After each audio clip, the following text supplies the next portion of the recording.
Genau.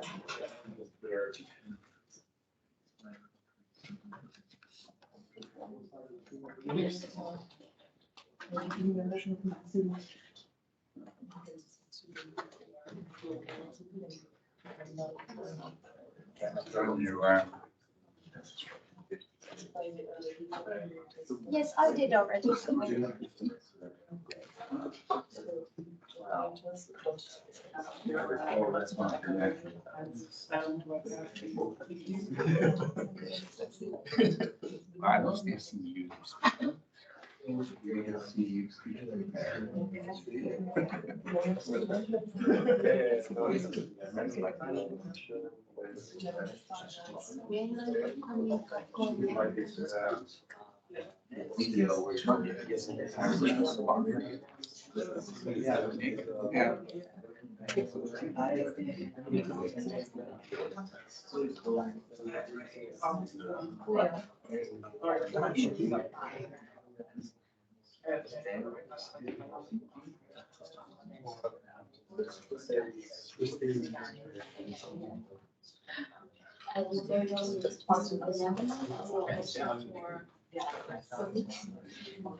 Okay, welcome to this accelerator session. I'll give you some time to take a seat. Meanwhile, while you're doing that, maybe just checking with the online audience if this is sort of clear enough, the level of my voice for people to understand online. We're good? Okay, thanks. So welcome to the session hosted by the Circular Buildings Coalition on accelerating the transition to a circular economy in the built environment. We are co-hosting this session with our colleagues at eClave, Local Governments for Sustainability, and we will address three major issues during the session. In the first session from 10 to 11, we will talk about some of the research that we've been doing on the last half year on what are some of the key major challenges we see in this acceleration, in particular in Europe, in three main topics. So one is what are the challenges we see in creating markets for secondary materials. So that's one. Also there, we have done some modeling and some estimations on really what is the size of the challenge. So what are the sizes of the material flows for different material types within Europe in construction, both in the construction and in waste. And then, you know, what does it imply for carbon impacts within Europe?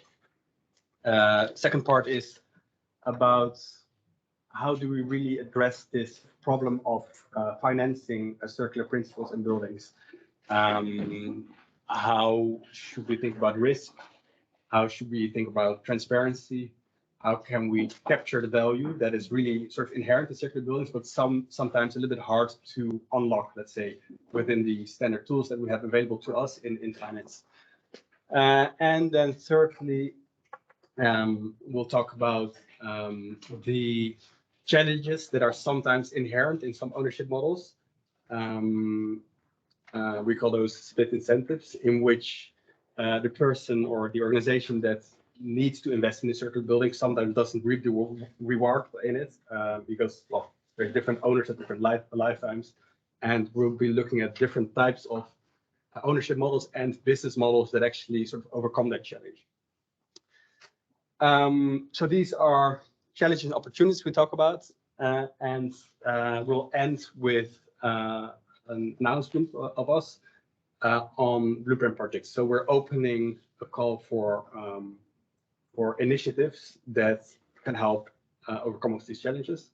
For the people that are here in person, there is a little booklet at the beginning there in the back where you can find other information on that. And in an hour, we also show you the link on how you can get information online. For the people online and for the people here, I want to say that save your questions till the end of the session of this 1 hour.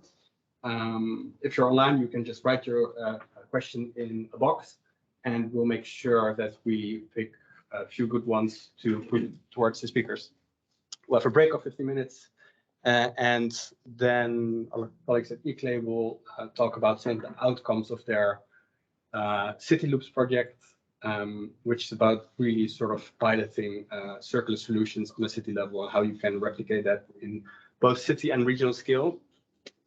Finally, we have a panel discussion where we have 4 colleagues to sort of dive deep into the question of, okay, we have a lot of solutions that exist to implement circular principles, but how could you replicate those? How could you, make sure that they're able to scale to other places, to other geographies, and not stay within one company, but become sort of a standard way of building, to work towards a new culture of building, I would say.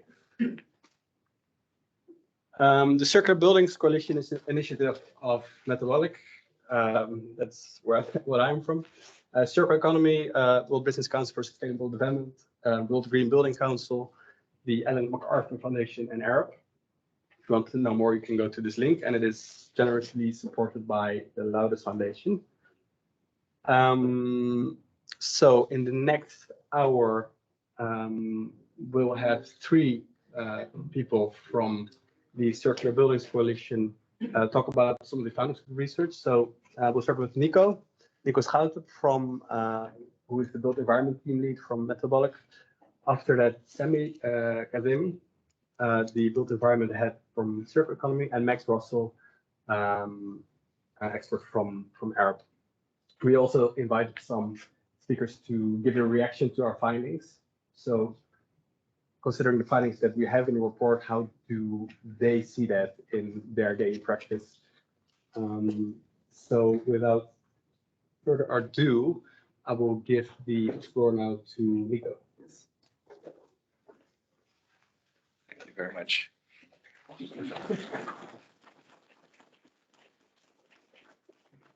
Thank you very much. Yeah, today, so I'm going to tell a bit about the research that we've been doing over the past year, where we've been analyzing the challenges in creating markets for secondary materials within the UK 27 plus UK. And what we found on the research, where we've done a lot of modeling of the current construction sector within this defined region, is that we are using a lot of construction material on an annual basis. More than 1 million kilotons of material, which is roughly the same as constructing 185 pyramids of Giza on an annual basis. So really a very, very fast amount of materials. And these materials are consumed in very different geographies, in very different regions of Europe. So what we've done is we created a material flow analysis, which showcases on the left what materials we consume. So you can see a very big chunk of concrete. In the middle, what region of Europe we are consuming it in. So Western, Southern, Central, Eastern, and Northern Europe. And on the right, what type of material or what type of typology we are using these materials for. And the first thing that really jumps out is that when we look at the material consumption within this area, we can see that roughly 74% of all materials that we are consuming is concrete. And that the top 6 materials, which combine roughly 95% of all the materials that we consume, are very mineral based. So they're concrete, brick, sand, gypsum. From a circular perspective, that's, well, of course, a very good starting point also to understand where the impact is that we are currently generating with our consumption behavior. Where are we using this material? Roughly 66% of all the materials that we consume on an annual basis are consumed in Europe, even though roughly 52-53% of the population from this continent lives here. So there's again also a very big discrepancy in how much material we use per capita on the continents that we are living on. And then what are we using this material for? Roughly 75% of all the materials that we're consuming is used to construct housing topologies.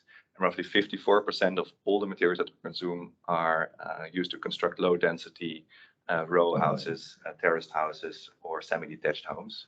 So again, from an impact perspective, very important notion to understand where we should act if we want to redirect these flows and make our construction sector more sustainable.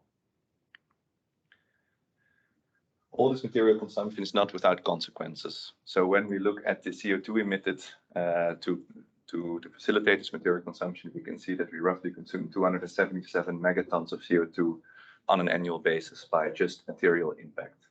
And this is roughly the same as the entire annual consumption of Spain and Portugal together. So again, a very, very big chunk of the global or the overall impact that the continent is creating. And I don't have to explain that all this material consumption and all the CO2 emission is a very, very direct impact on the planetary boundary. Of course, there are many. For this analysis, we specifically focused on carbon. And well, we all understand that 1.5 degrees centigrade from the Paris Agreement is very much within reach. There's many conversations about that we are passing this planetary boundary soon. So what we've done for this analysis, we've tried to understand that based on the amount of carbon that's left to emit before we pass this 1.5 degrees centigrade scenario, when the budget directly related to the construction sector would be done, would run out. And what we found is that, so when we take the overall carbon budget from the world, which is before we passed the 1.5 degrees centigrade scenario, it's 292 gigatons. When we translate it back to Europe on an inhabitants perspective, we have 26 gigatons. And then if we then understand what part from our economic share is related to the construction sector, we would have roughly 2.1 gigatons. When we take this share and we translate it back to the annual consumption of the construction sector, we can see that the carbon budget for the EU 27 plus UK runs out in 2026. So there's a very clear message and a very clear insight to start acting on making this construction sector a lot more sustainable now, because we all understand that an average construction project can easily take 3 years, if not more. We have not just looked at 1.5 degrees scenario. So the 1.5 degree scenario will run out in 2026. When we look at when the 1.7 scenario will run out, will be in 2030, and the 2 degree scenario will run out between 31 and 32. So again, if we don't reach the 1.5 degree scenario, there's still time to reach to curve down our emission, but there's not a lot of time before we transgress planetary boundaries for good. We also throw a lot of materials away. So on an annual basis, we throw away 124 megatons of material. If we translate that to something more tangible, with this material, we could roughly construct a tiny house for every inhabitant of Austria and Hungary every year. So there's a lot of potential in all these materials that become available. We've also looked at it from a bit more from an inside perspective. So we've looked at where in Europe are we really wasting this material, what materials are we wasting, and what's currently happening with this material. And what we see is that roughly 76% of all materials are wasted in Western Europe. And again, understanding that only 51-52% of the population lives in Europe, this is again very waste intensive region of this geographical scope. It's almost twice as much per inhabitant than any other region that we see in our analysis.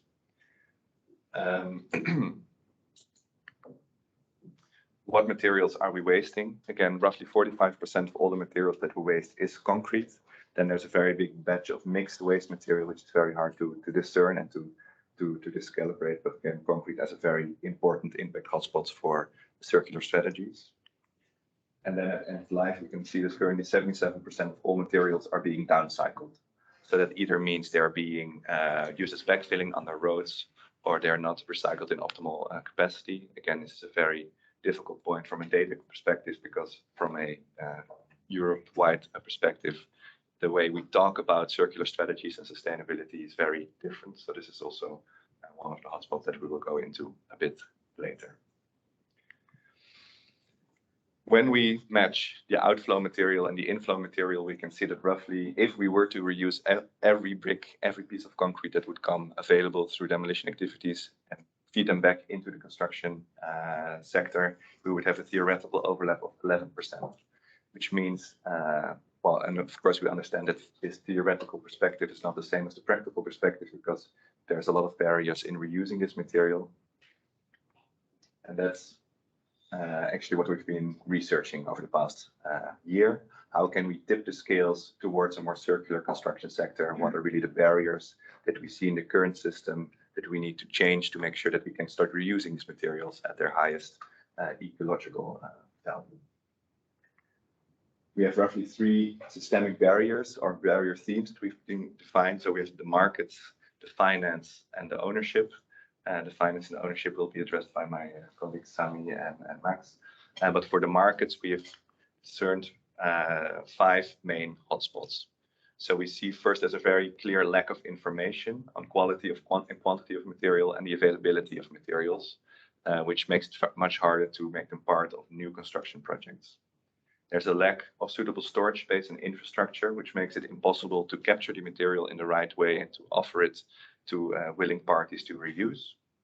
We see that disposal of existing or materials is much too easy. There's no real financial, but also no policy incentive to reuse these materials in the right way. There's low availability of certification, so it's hard to find the legislative and jurisdiction to reuse these materials and to also safeguard these processes from a legal perspective. And finally, we see there's a very lack of a coherent definition and language to define circularity.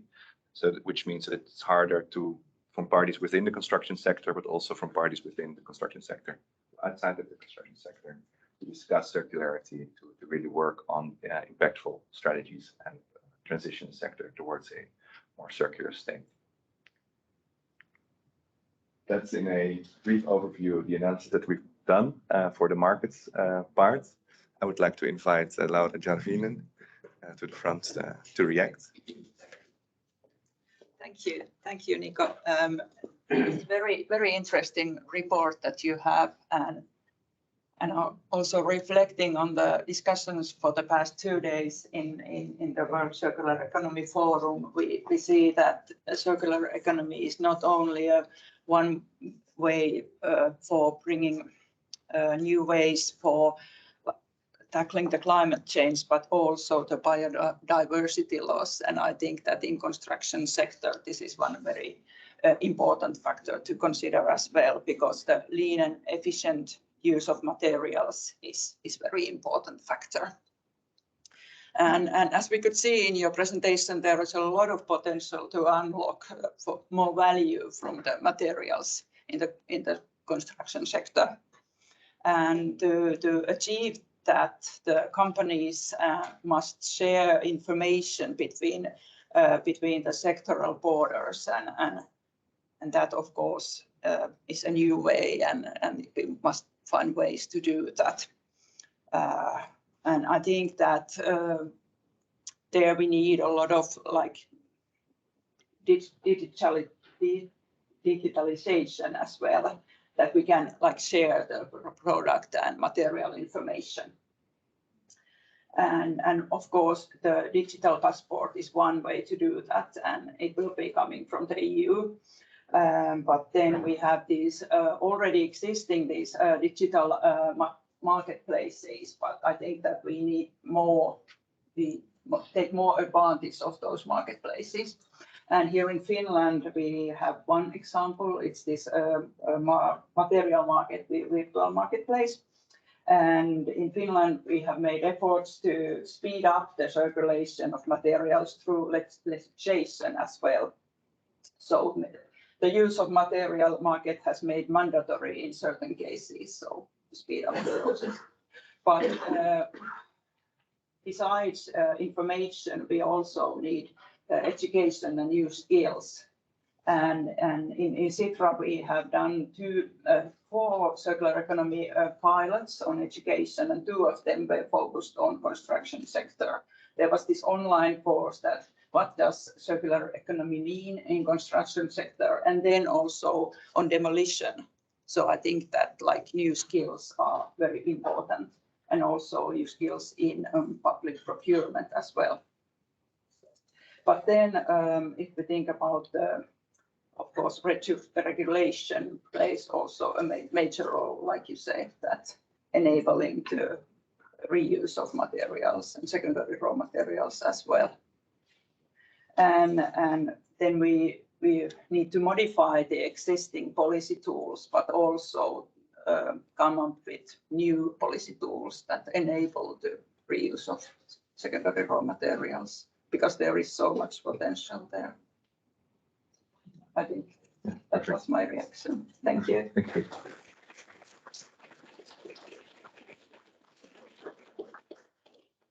Then I would like to invite Sami. Hi, I would like to talk about the next set of research that we've done on finance. We understand from Circular Buildings Coalition that finance is a vital element into increasing circular construction and boosting the sector to a more circular manner. We have a wide range of stakeholders available, from public sector, development banks, multilateral institutions and banks, all the way to private sector, private banks. We also consulted with them. We interviewed all the stakeholders in order to achieve our and understand the current state of play in the finance sector when it comes to the construction of circular buildings with circular principles. We understood that there are many barriers at the moment, and from those barriers, I would like to highlight a couple of them today. There is a lack of shared language and a limited knowledge when it comes to investors and finance sector working with the construction sector and the built environment. We need to discuss and define in a better way what do we mean by circular buildings, what are the principles that we have, and how does that reflect into a financial assessment tools and models. So creating this language that both stakeholders can speak together, it's missing, and also having that increasing the knowledge. Among the very biggest one, high risk, is of also a barrier at the moment. Everybody talks about risk, which is a big thing when it comes to the investments towards circular buildings. How can we have a track record and proof of more circular building projects that will help to mitigate the risk, but we don't have it at the moment. We don't have enough circular projects. We don't have enough circular buildings. Lack of data, those projects that finance sector can use that data and equip themselves and reflect it in their assessment tools and evaluation methods. This is missing. Also, evaluation models, we need KPIs, we need metrics. We are missing those metrics that can completely reflect the added value and the additional value of the circular buildings into accounting measures and evaluation measures.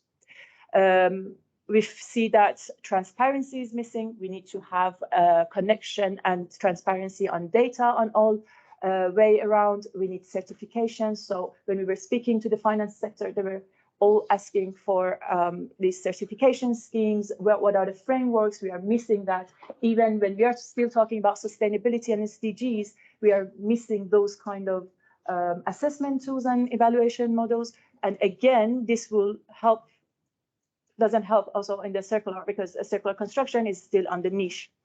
There is a conflict of interest. So asset managers and investors, they are forced or they are obliged to increase their asset portfolio and increase building more. And on the other hand, when we are talking about circular practices in the built environment, sometimes we don't need to build more. We need to just retain the buildings, maintain the buildings through renovations. So there is a conflict of interest sometimes when it happens in the investments. We would like to see how we can unlock the potential of finance towards circular buildings. So we came up with the solutions, which are not surprisingly the same leverage points that there are barriers. They turn into our solutions. We need to open knowledge platforms and create this consolidated understanding of what do we really mean by circular projects, and how does that reflect into a financial language. How can we reduce risk? Risks can be, there are so many ways to mitigate and reduce risk that you would find in the report. I would just make a short list of guarantees. We need to increase the guarantees and insurance instruments.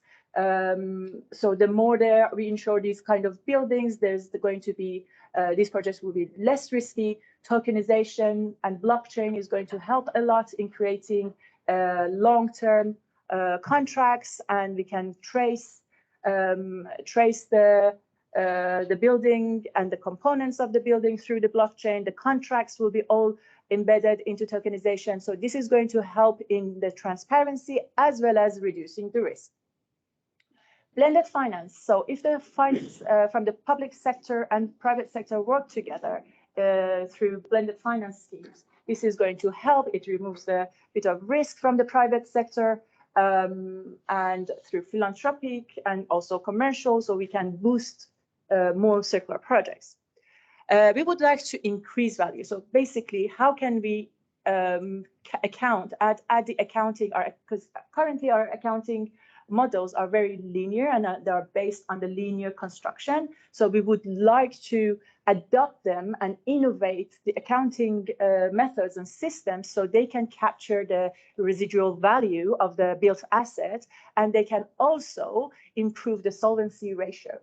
On the other hand, we would like to activate and see how we can increase it, and capture the depreciation value of the building per layer.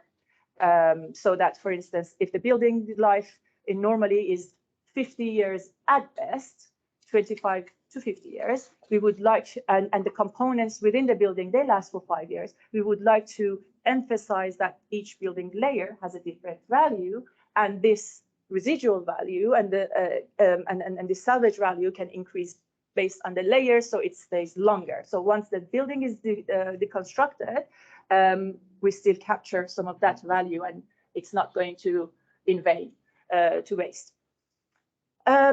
Circular business models. So innovative circular business models such as product as service, which my colleague Max will extensively will speak about it. This is going to help as well, such as, for instance, facade as a service. So if investment goes to facade as a service, it will remove the risk and also the burden from the private sector, and it will distribute the investment through these methods. Also, speaking about the transparency, we need to open the data. We need the finance sector needs to have access to data, how much of this information is going and going to be shared within the stakeholders, so they can all tap into and benefit from it. So this is going to help on the transparency and also helps on the knowledge sharing as well. So they have multitude of impacts. Yes, so we would like to emphasize on capturing circular value when it comes to financing. And of course, circular models and financial instruments across EU will help us to achieve that. By saying that, I would like to invite Philip Horn as our reaction speaker. I have two questions for you, Philip. Question one is that when we were researching, we realized that the private sector is under big stress when it comes to investing the circular for circular project. Of course, there is an interest, there is a consciousness, but it is too risky and they have very limited resources available. Whereas in the public sector and public projects, there are ample subsidies, whether it's from the European Commission, from European Investment Bank, they can tap into. But private sector, they have very limited resources. So what would be your suggestion to private investors that would like to increase their asset portfolio within the circular building projects? Okay. Good morning, and I'm very pleased to be here. And also I'm missing out another session that Circular Economy and the EIB are doing together. So parallel session is on the Circular City Center that we are also running together, but I'm very pleased to be here and to speak about how the built environment can benefit from financing, because there is enough financing available. It simply doesn't find its way to the projects. As a matter of principle, the built environment can benefit from grant funding from the European Commission. The European Commission has a number of grant programs. If you want to see how your project can be supported, I would recommend this publication of the European Commission, which is named Find Your EU Funding Program for the Environment. And there you have 70 pages of explanation for the various funding schemes they have. It is demanding to find your way through that, but there is funding available. This is the cheapest way of funding because these are predominantly grants. Then another way of funding circular projects is loans from multilateral or national development banks like the EIB, but also National Development Bank provide loans there. This is where the EIB is already doing a lot. And then, of course, you have the private financial sector that also increasingly looks into financing options in the built environment with view to circularity, in particular, if the projects are also co-financed from multilateral or national development banks. So if your project is eligible for funding from EIB or the other multilateral or national development banks, then frequently also the private sector steps in because they know that we are accurately checking the project. And if we say yes, they also see that this helps their risk mitigation. You also asked me about risk. Of course, circularity comes with risk. Typically, it comes with risk of small or new companies who have limited experience. It comes with technology risk. It comes with sustainability of demand risk. I must, however, say that in the construction sector, the risk level compared to other sectors is relatively low. The demand in buildings, the demand in housing and living is there. It is an established sector. People in the sector know what they are doing. So the main risk in the built environment is the technological risk. And this is where a number of de-risking opportunities are existing. On the one side, again, I would like to refer to the funding from the European Commission, but also at the EIB, we have de-risking opportunities. So if there are projects that come in with technology risk, frequently we can de-risk those projects through capital from the European Commission that is backing up the risk of the project. And again, if an MDB or a National Development Bank does this, the private sector also steps in. The question for the way forward is certainly how can we go ahead? How can we speak a common language? We need to have this common language in order to ensure that the project and the finance partners correctly understand themselves. And this is where the EU taxonomy comes in. We know that this is in the making. There are elements that we like and other elements that we might not like. We will need to figure that one out. Looking into the ramp-up time that the construction projects need, I would already recommend today any project that is going ahead to have a look into the documents that are published from the platform of sustainable finance, Part B, the technical screening criteria. There are 2 chapters on construction of new buildings and of existing buildings, and projects that observe the points there should reasonably have access to finance from the Commission side, so the grant funding from the development banks, and also from the financial sector. This would be a hope not too long response to your question. Yes. I wanted to ask about the policy as a lever, because when we were discussing and interviewing our stakeholders, everybody was talking about we need more stake than carrots. So we talked about the incentives, the facilities, financing facilities, but policy as a lever. Yes, so EU taxonomy is coming down. Everybody's waiting to see what are the disclosures going to look like and everything. So maybe a little bit, if you can elaborate on what are the policies, and especially when it comes to EU taxonomy, how can we really rely on it to help us with the circular projects? As said, it is in the making. It is the common language that we are speaking. We know it's not perfect. We know it's not complete. You have seen during the sessions we had in the event yesterday and the day before that the financial sector also talks together. So we have had a number of meetings with the multilateral development banks in order to agree a common understanding. And our common understanding is that in the moment, we would look indeed as the taxonomy as the common language. We are aware that this is not a perfect solution, and we will be working on those elements that are on the one side lacking because the taxonomy is not complete. And we will also see how performing the elements in there are, and then discuss and agree inside the MDBs how to deal with that. All this is in the making, so it's not that we have a response today, and therefore my recommendation indeed would be, if you have projects in the construction sector, go ahead along the lines of the taxonomy with some probability of change. But the biggest risk that I see, and I'm myself an architect, I know the ramp-up time of projects, it's years. And the worst that can happen to a project are short-term changes. It destroys everything. My recommendation would be consider the taxonomy in what you're doing today, in order to avoid major changes of your project in the future. What we frequently see across all circular economy projects is that projects think about financing too late.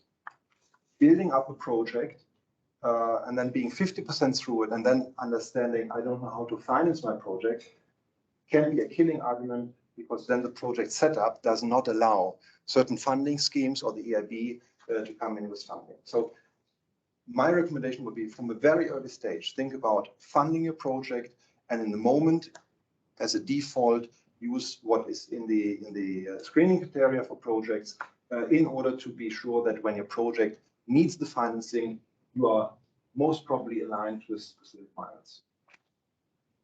Perfect. Thank you so much. I can just wrap up this part of the session as saying that the wind of change is coming. We are hopeful.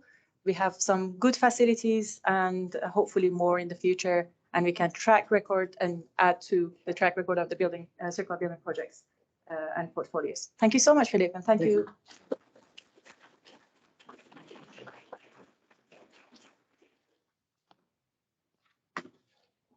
Hello, everybody. Nice to see you all today. My name's Max Russell. I'm a senior consultant at Arup. And through the Circular Buildings Coalition, we have the opportunity to explore ownership and what ownership means for circularity and what conditions can be conducive for circularity across ownership and what that means. So inherently, ownership is intimately linked with who can influence and make decisions throughout the life cycle of a particular product, asset, component within the built environment as well. It's really linked with the ways in which we do business. So conventionally, our methods of ownership and business models go through this kind of more linear approach, whereby component, product, and asset is passed through the supply chain from a manufacturer to a supplier, to an owner, etc., end of life.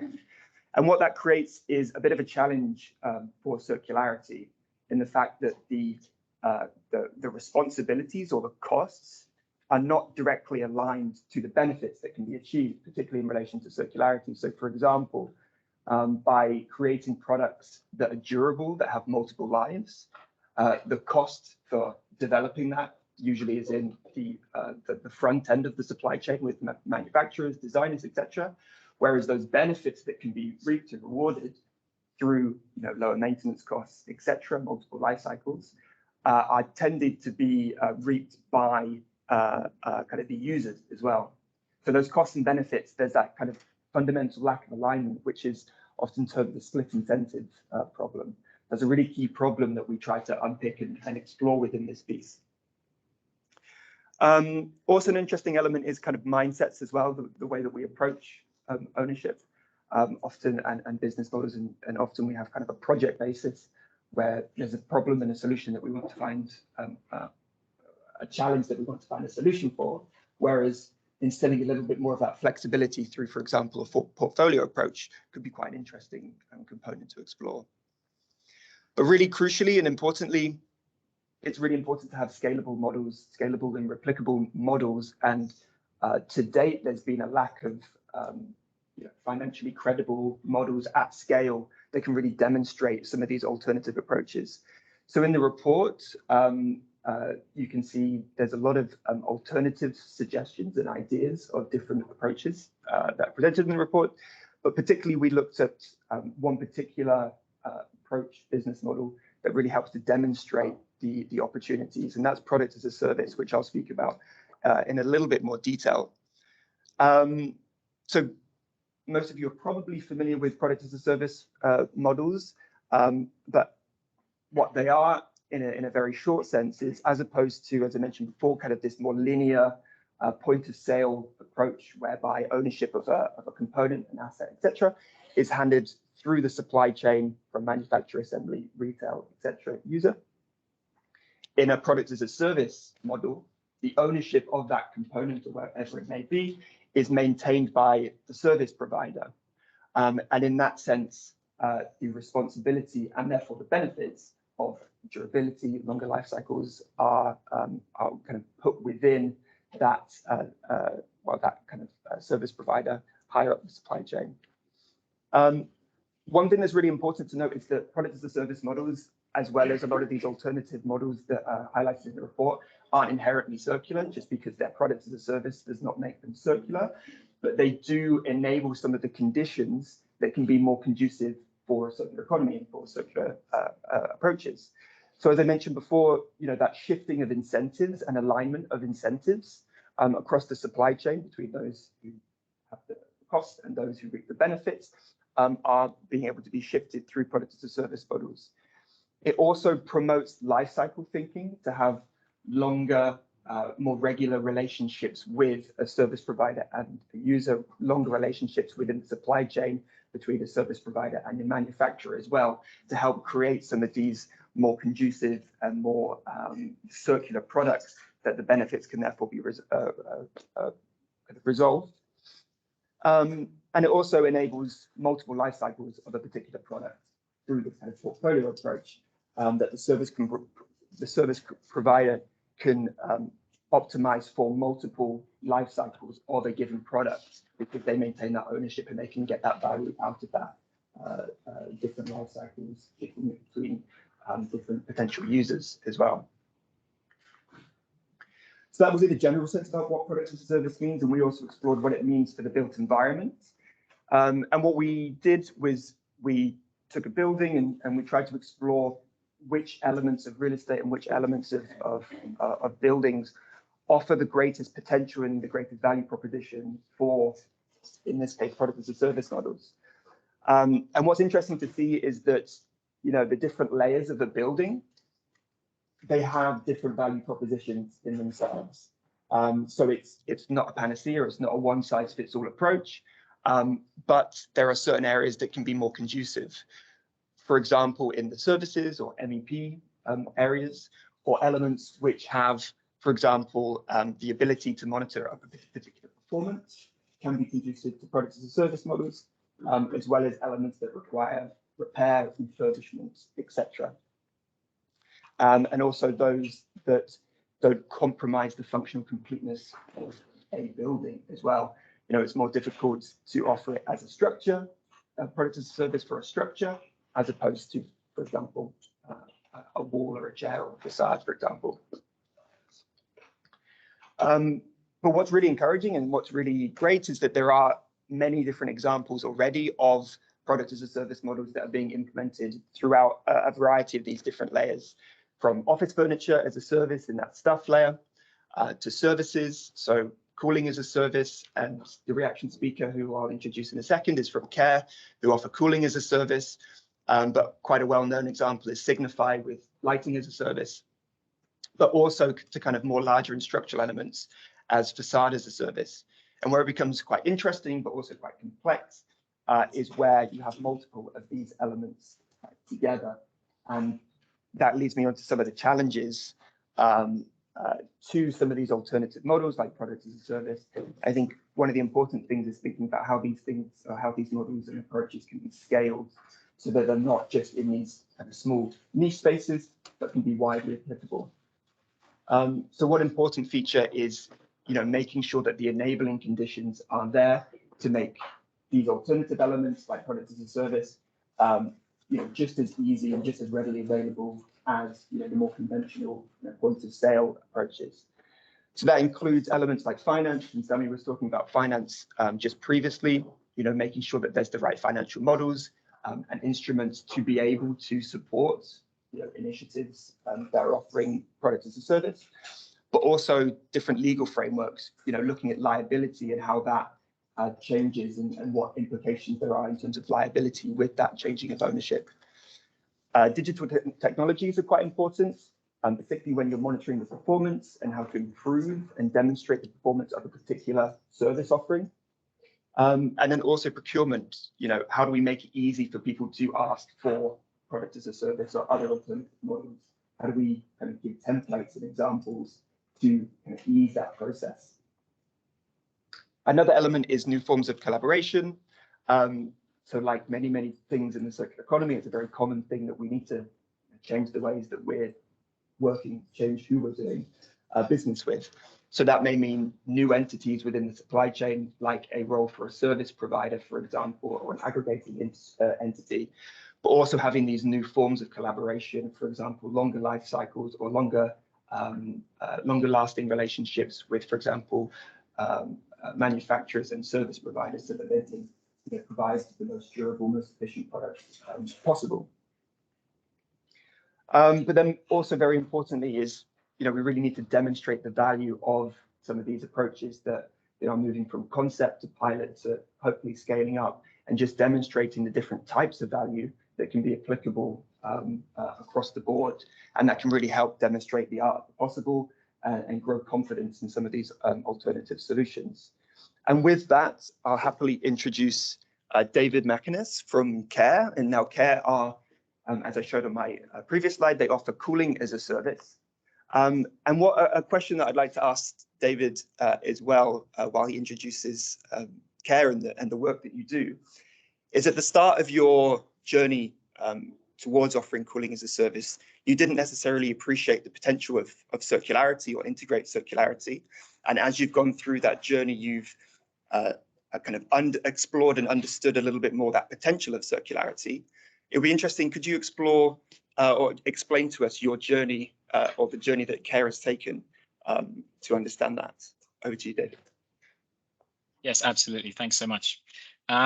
So yeah, just to give everyone a little bit of background as to who Care is, if you just go to the next slide, we are a cooling as a service business.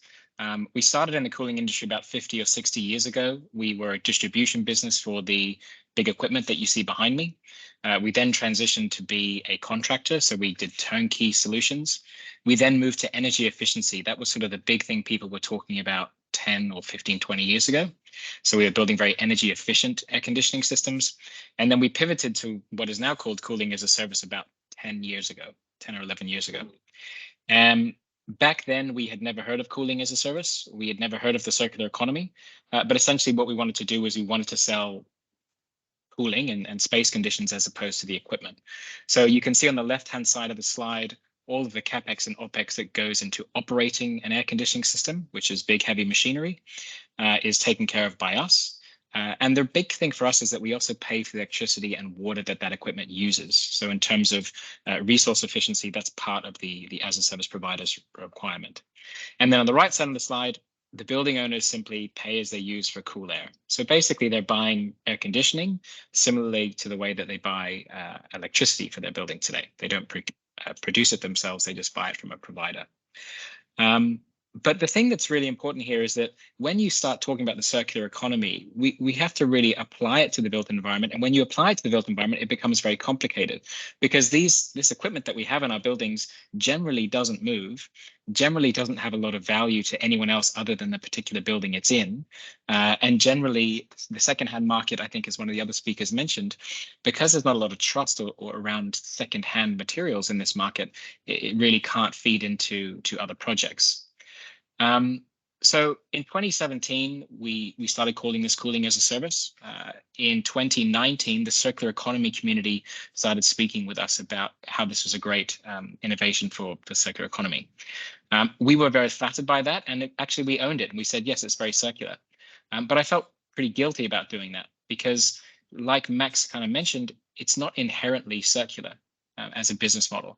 So if you just go to the next slide for me, if you look at product versus product as a service, what we found is that we were telling our customers, look, if you own the products yourself, you buy it new, you then go through the aging process of that equipment where it's still reliable and can still be used, but it's generally not as efficient as it could be. It's not as good. There's better technology out there. And then when the reliability goes, you then throw it away. It's end of life. What product as a service allows you to do is really extend the life of equipment. So we weren't finding it was circular at all. It was just extension. So we were allowed to, we were enabling ourselves to sort of run the equipment more efficiently for longer periods of time. We could extend the life. So we were using data, we were using artificial intelligence, we were using some of these things to help us extend the life. But at the end of the day, when the chillers were end of life, we were sending them back to the manufacturers who were then getting rid of them. So it wasn't sort of inherently circular. And we kind of felt quite guilty about that. We heard a lot about greenwashing. We were kind of circular washing. We were saying we were circular when we weren't. But then everything kind of changed. So if you just go to my last slide, please. And I think, we said that this isn't inherently circular, but the key thing from Max's presentation was it all changes when you go from a project mindset to a portfolio mindset. Portfolio does two things. One is it brings in diversity, and the other thing is it brings in scale. So I just wanted to give you two very quick examples of how circularity has really come about in our business now. So we had one where a lot of buildings, the requirements for cooling changes. The buildings are dynamic. So we had a data center that originally was going to need about 600 tons of cooling. We installed all the equipment. During COVID, everyone started using more data. This data center exploded. It needed huge amounts more of cooling. So it needed 2,000 tons of cooling. So what we had to do was take this equipment that we had installed was 2 years old. We had to take it off the roof and install brand new equipment, which had much higher capacity to serve their requirements. Now, in an old model, that 2-year machine is now end of life. It wasn't a 15-year lifespan. It was now a 2-year lifespan because they had no use for it and they had no other buildings. What we were able to do because we had a portfolio is we could then take those new machines. We could go to another customer and say, look, we can provide you with cooling. We'll use these 2 machines. And because they were our machines, that whole issue of ownership was not a problem, but also trust in them being reliable to perform what they were, the output, the cooling, was there because we had been running them and operating them for the last 2 years. So I think that's a real key difference. Another thing that we do is with a lot of this equipment, we have 2 kind of tiers of equipment. We have those that are operating and those that are standby. So in mission critical facilities, you have to have reliable equipment that can kick in case of a failure. But that is all essentially not used. It's just sitting there until there's an issue or until there's a failure. So what we did, we had another building that was 17 years old, and they had 3 chillers that were being scrapped because they were still reliable, but they weren't energy efficient. It was a government building, and they were trying to improve the efficiency of their system. So they were going to take these 17-year-old chillers. They were written off in their books, so financially there was no implication to them, so they can just get rid of them. What we did is we took those 3 machines, we put in new ones for them so they could run their system efficiently, and then we used these machines that were old and not efficient. We used them as standby in 2 office towers and 1 in a shopping mall. So essentially we can reposition the machines from operating machines into standby machines, which means you don't have to buy new ones. It means you can actually put them into a project and extend the life. So I think it really is an example where from a portfolio basis, you can start moving these things around. I think there are a few components that are key to enabling circular economy thinking when you have a portfolio-based approach. The first is Sammy talked about in her presentation around knowledge sharing. I think knowledge sharing is key because in a linear business model or a linear supply chain, knowledge is not circled back and shared. Essentially, you have a consultant, then you have a builder, then you have an operator, then you have a user.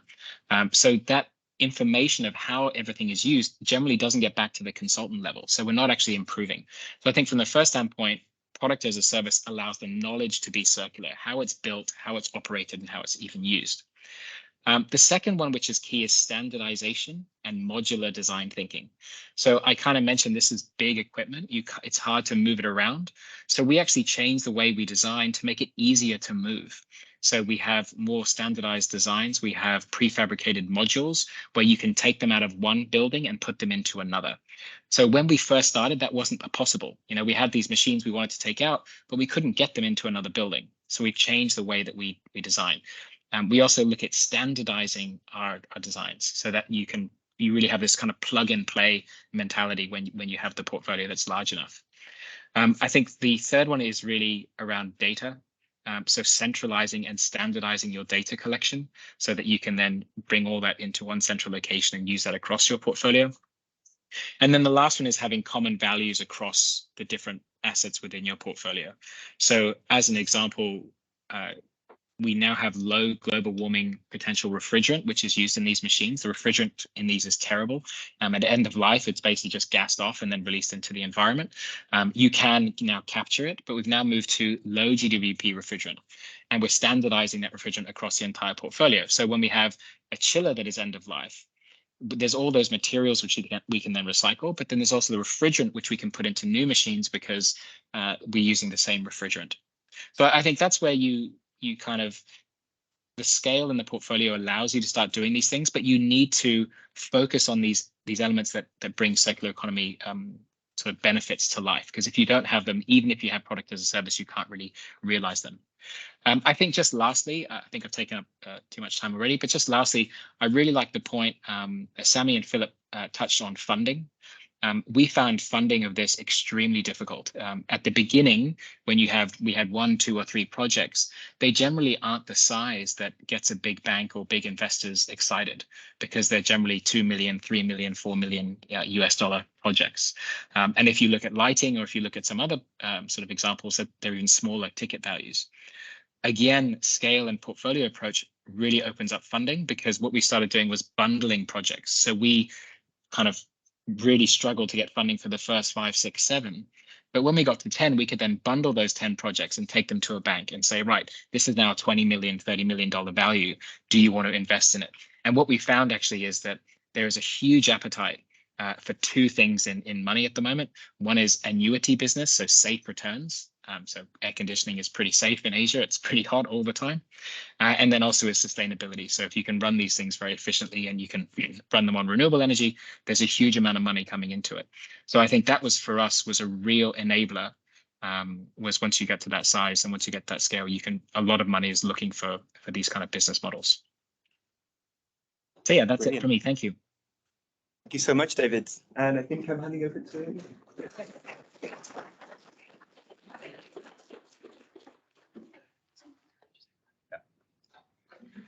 Thanks, David. That was really interesting. Okay, so all the research that you've seen here today, the presentations regarding the material flows, the research you've done around product as a service, different examples on products and services such as sales as a service and different types. And also the analysis of them related to finance. You can find it here online on circularbuildingscoalition.org/resources. And we don't have a break yet. I'm sorry. Yes. 10 minutes. So we have. How do I continue this? Right. So all these changes that we identified here, we feel that they hit at a sort of root problem. Sometimes it's a different way of looking at value. Sometimes it's a slightly different way of looking at how to configure an ownership model or how to configure a business. And we've seen these as really systemic challenges. And so with the Circular Buildings Coalition, we realized that it's very important to take the systemic challenges seriously and to find or to replicate solutions that have found a way to overcome these. So we're opening with this session a call for collaboration in which we will fund projects that we call blueprint projects. So what's a blueprint project? A blueprint project is a project that addresses one of these systemic challenges and that would potentially replicate to other geographies, that would not be confined to, let's say, the advantage of one or the other company, but that also other companies could take up. Based on our research, we identified sort of 10 things that we're looking for initiatives on. So the first one is capturing the unrealized salvage value of buildings. So what tools can be developed or what tools exist but need to scale that can actually capture the value of the building after it's dismantled. So the total sum of materials, and capture that value already sort of at the beginning of the construction process so that the value of the building is already higher. We're looking for initiatives that can help us revisit existing accounting practices such that the buildings depreciate actually with the amount that they depreciate in real life, not just, let's say, in a fictional way. We're looking at ways to capture the positive value of circular buildings that are not directly sort of financial. So there's, of course, also many types of social values that circular buildings can create. How can we account for those? Are there tools that allow us to capture those values and translate it into financial values such that it can be incorporated into decision making? And finally, for finance, we're looking for tools that would increase transparency and sort of help us align on some of the definitions that we all so desperately need. For materials and supply chains, we're looking for initiatives that increase demand for recovered building materials. One of the big barriers that we have seen is that, okay, there's a lot of sort of niche or boutique circular building markets, but sort of demand for those materials is not necessarily always really strong. So how do we make sure that the demand is increased to create better markets? Then number 6 is how, if there's then a demand, how do we connect the supply and demand at scale? Of course, there's a lot of different platforms that exist in many countries, but I don't think we have hit on, let's say, the business model yet that that really shows that this at a big scale is really viable. And then number 7, that sort of strengthens. We're looking for initiatives that strengthens the role of the public sector in facilitating markets for secondary materials. Then connecting back to the issue of ownership and new business models, we're looking for initiatives that demonstrate the value of new business models, that support the wider adoption of business models aligned with circular principles, and finally, that can encourage new forms of collaboration. So I think the example here with products as a service is that there are, if you implement business models aligned with circular principles, you often create very different relations across the supply chain. So how do you, what kind of initiatives are there to strengthen that again? We'll have, so we're looking for initiatives and for organizations that are sort of really keen to push the sector forward, and so to make this as a contribution to the sector and a contribution to accelerating the circular economy in Europe. We have a phase 1 where we will grant 8 organizations 20,000 euros to develop a white paper for an initiative, preferably an initiative that has already proven itself at a small scale, but is looking to see if it can be replicated in different geographies with different clients, with different companies, and that are also looking forward to actually pilot that replication. So that would be for a second phase. From these 8 organizations, we select 4 organizations that get an additional 70,000 to actually pilot this solution. And there's not a lot of conditions apart from that you have to be based in Europe, UK, Norwegian, or Sweden, Switzerland. You can go to circularbuildingscoalition.org and you can find an application there. That is almost a part of the session. We have now also still opportunity for people to ask questions to one of the speakers or to one of the reaction speakers for that we just had. I think a first question from online is, we had a request from an online person if we could share some of the links that you mentioned or some of the resources that you mentioned with the public, because I think there's people that are interested in that. Let me just also invite just the speakers now to sit here so we can also get questions from the public.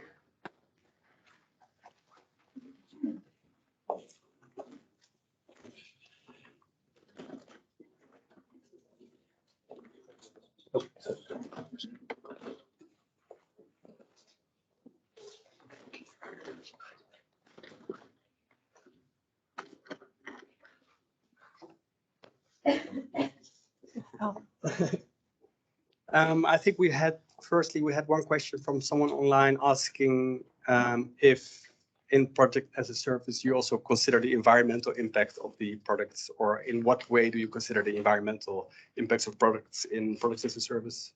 Yeah, I think it's a really good question. I think it comes back to the point that the service does not make it circular itself. And so the nature of those products and what they're made out of, but also those other factors about repairability, durability, multiple life cycles are really important factors. And it comes down to those relationships, as David was kind of talking about before, establishing those relationships to enable, some of those more kind of conscious decisions on how a product is made, how durable it is, what materials it's made out of. And I feel like there's an increasing value in, identifying materials, low impact materials that can then support it, as they were saying, low impact coolant as well. And, there's a kind of a diversity of potential materials that could go into it. I think that really comes down into, which particular case that would be and what suitability it is, but also thinking about that life cycle perspective. Not assuming that it's going to be one life cycle and then you throw it away and recycle it, but what is the most suitable material for X number of life cycles, 5, 6, 7 life cycles, and how can we optimize for that life cycle, low life cycle impact?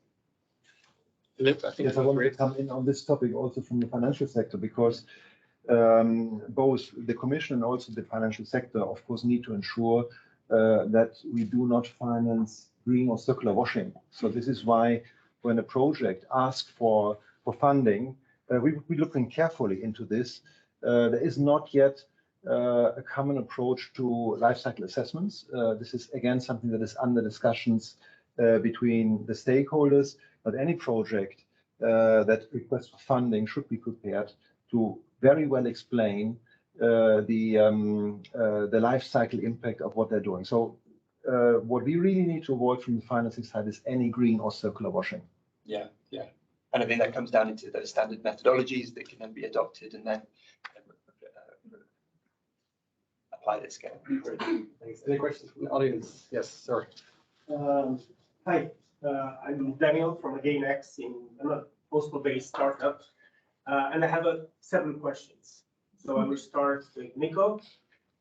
Very interesting analysis, but it looked like, or the question is, have you looked into the difference between housing needs and market demand? Because you have focused on the market demand, but not necessarily on the needs, which could be covered by existing housing.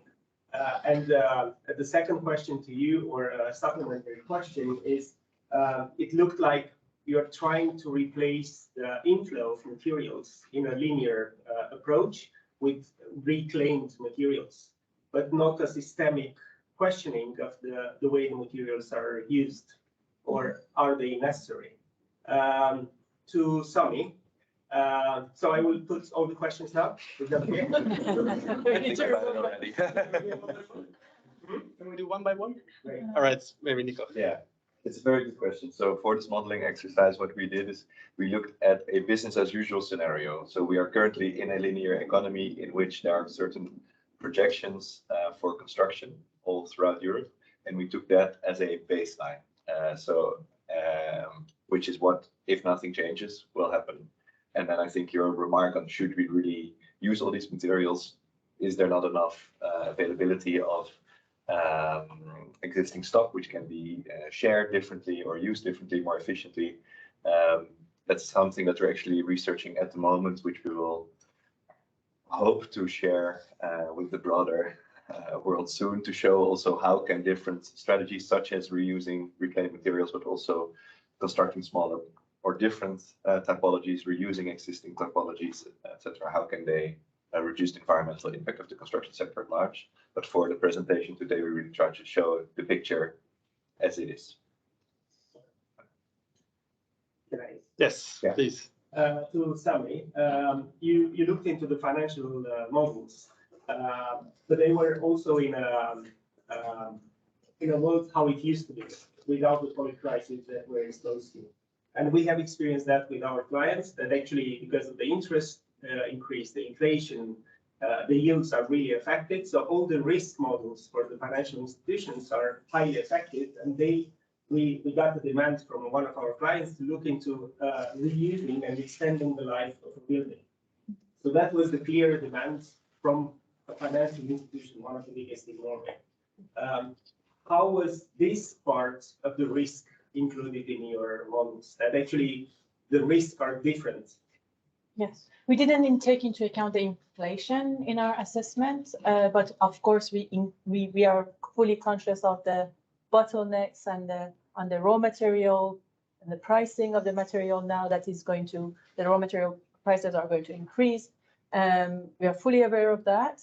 But this is not reflected. What we wanted to really reflect is that the risk that investor is taking into account, it's not currently reflecting certain elements, including the value and depreciation value and all that. So of course they have an impact, but we didn't include that the pricing impact already into the assessment once we did it. Yeah. So yes, it has a direct effect, the pricing of raw materials, as you mentioned, and keeping the buildings for longer to use. It's regarding the increasing the value of the buildings and increasing the value of assets.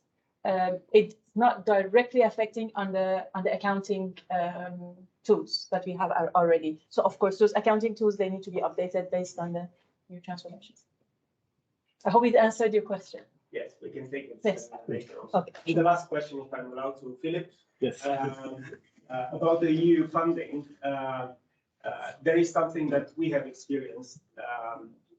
In these big projects, you have to know beforehand what will be the problems, what will be the cost associated with those problems.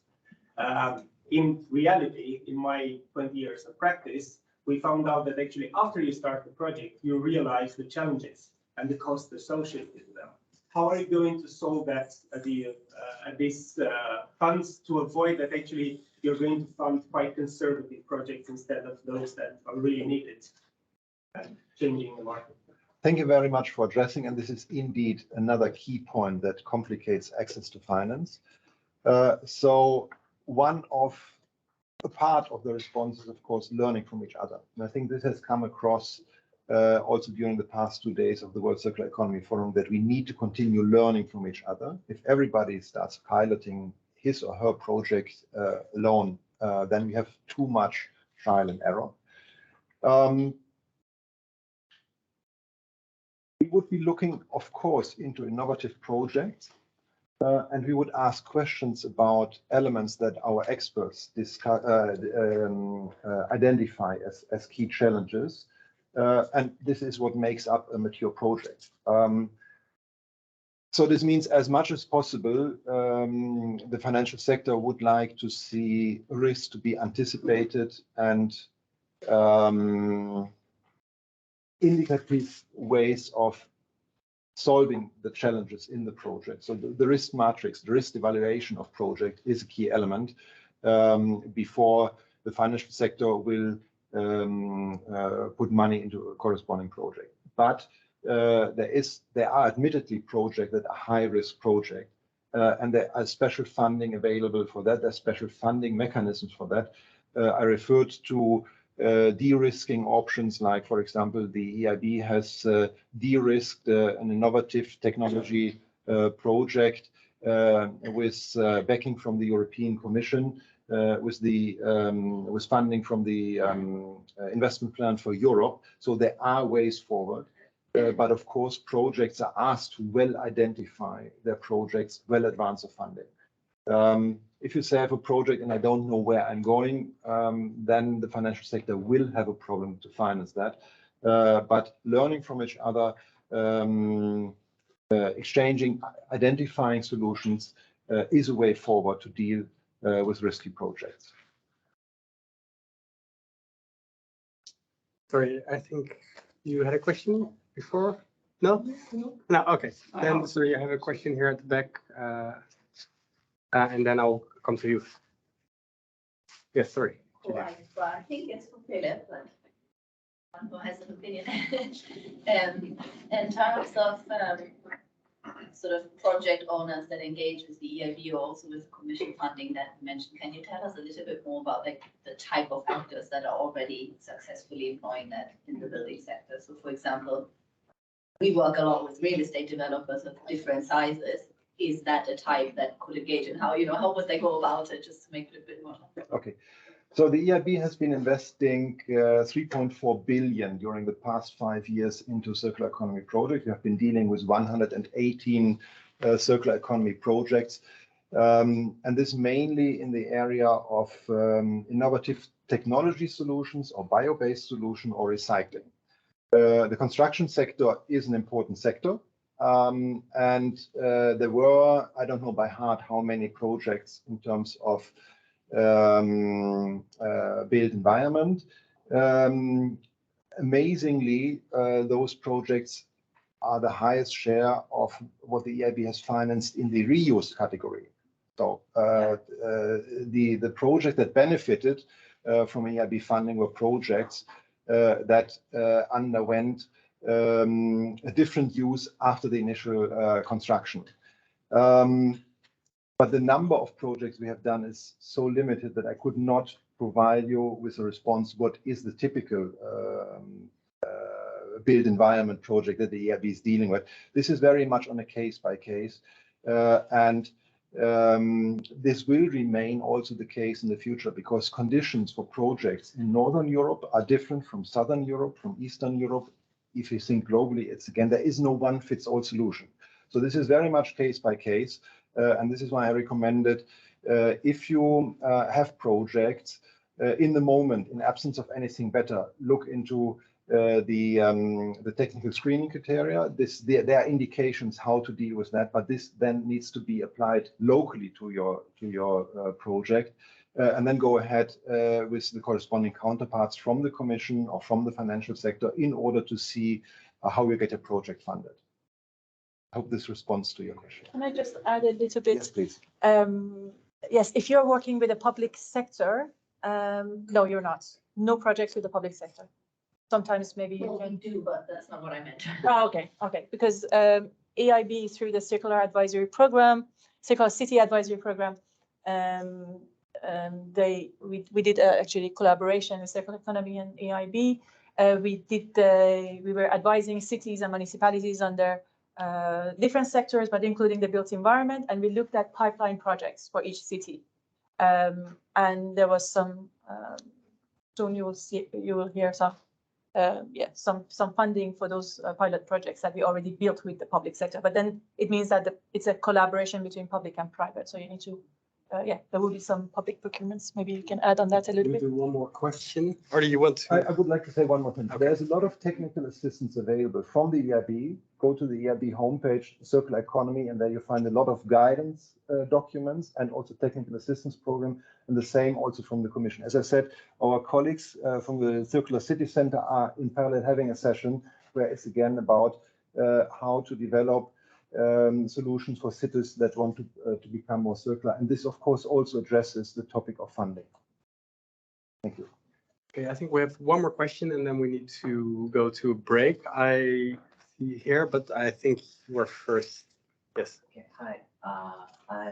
I am a media recycling industry in Japan. I'd like to ask local bank how do they think about the topic you discussed here? Do you talk about them? Talk with them? Yes, so maybe I can add, and then if you would like to add to mine. So local banks, they are not yet releasing mortgage green. I mean, there are some green mortgages, sustainability for retrofits and sustainable retrofits and increasing energy performance of the building. So they have very limited green loans at the moment. So when we were discussing that with very, very limited banks, it's not all the banks, it's very challenging as well, but it is for retrofits. We still don't have any facilities, any support facilities from the private banks for circular projects. But of course, if you're retrofitting your building in a better way, it will impact the circularity, increase the circularity performance of the building as well. But we don't have that yet already, unfortunately. But hopefully soon it's going to come. I don't know, Philippe, if you would like to add anything to that. I would like to add something on principle. You've maybe been attending the second day of the session yesterday, where EIB Vice President announced that the multilateral development banks, the World Bank, the EBRD, the African Development Bank, the Inter-American Development Bank, and the EIB are working together on this topic. And we are doing that, of course, to support ourselves better projects, but it's also expected that the private sector banks will follow this idea of making circular economy project and circular economy activities, and including in the construction sector, more mainstream. So we would expect that what has been announced yesterday is a clear signal also to the private sector banking to take more in consideration projects like the one you mentioned. And there are already a number of national promotional banks in various countries that have already a strong eye on circular economy projects. So I could give you some names, for example, in Italy, in the Netherlands, in the Nordic countries. It's a mainstream topic all over, but this is certainly something to come if only the big MDBs, the big players in the financial sector say circular economy is where you need to invest. And then the national promotion banks will have, the national promotion banks will have no alternative than adapting to that. Okay, yes, thank you so much. Thank you very much. We'll have a break now of 8 minutes. I'm sorry. We have a break of 8 minutes. I would like to thank our guests, Philip, and of course our speakers here for their insights.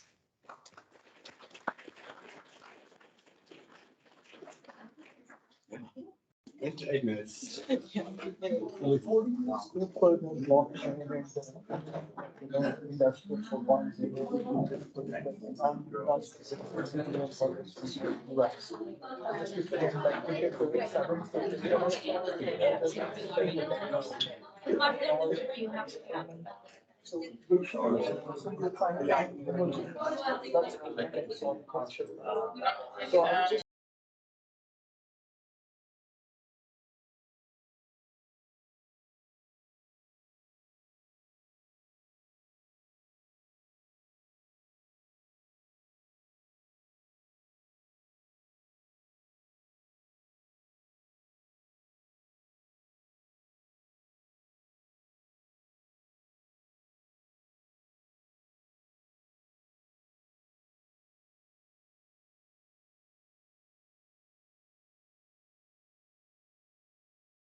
for the online audience, just to let you know that we will start again in around 5 minutes. You should not be hearing any sounds during the break.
Yeah, so I'm really happy to introduce the second part of our program, our colleague from ICLE, who will talk about city loops, and then there's Leslie Dijon.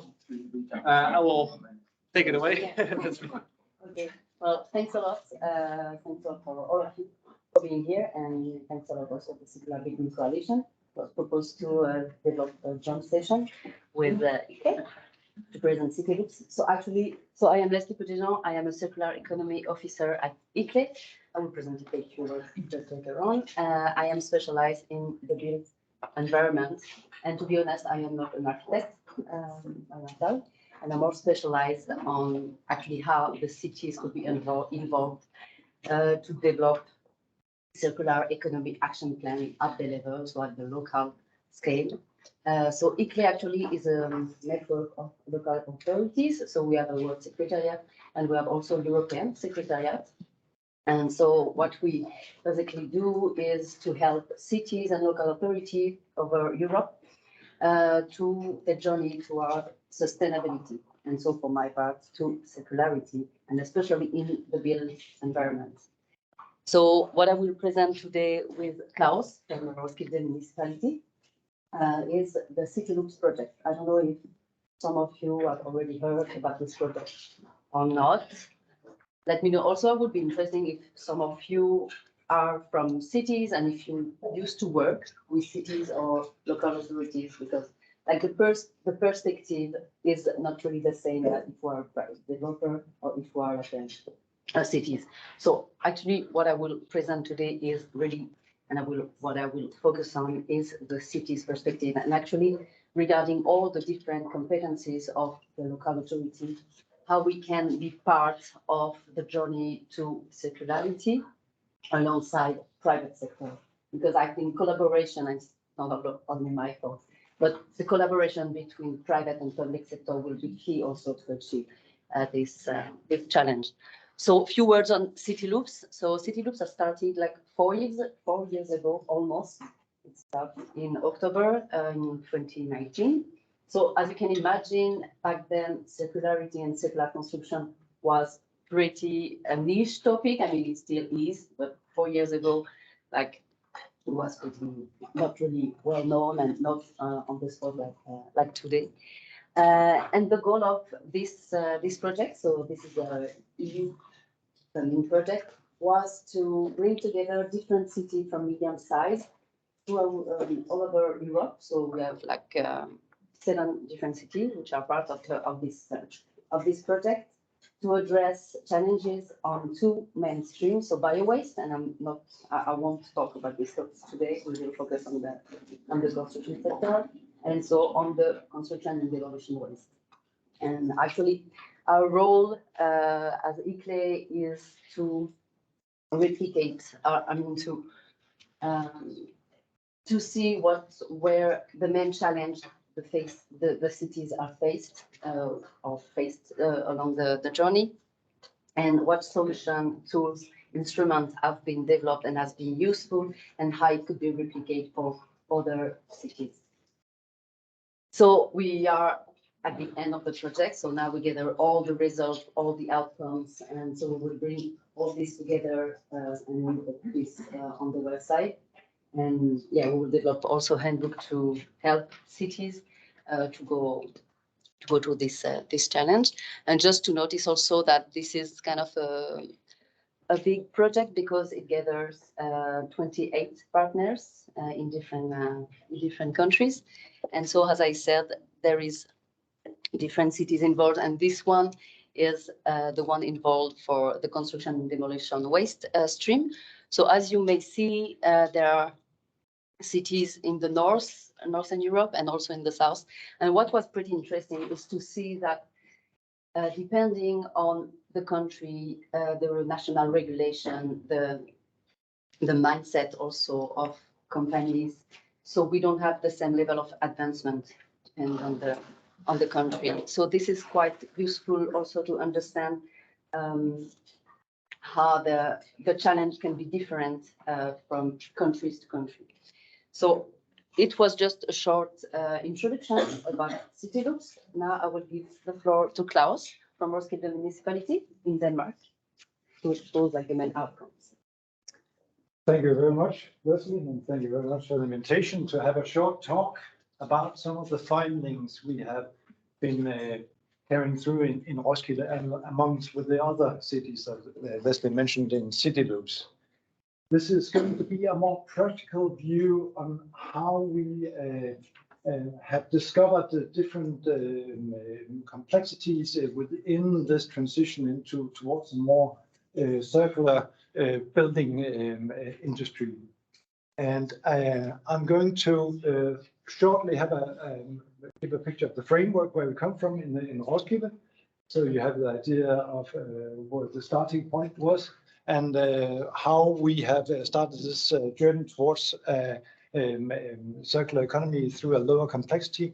And finally, I'll talk about which we can spend closely at the key topic of this transition as well. Musicon is a part of Roskilde where we are very lucky to have a huge old industrial ground where we have the possibility to carry out investigations and to try out different alternative building methods.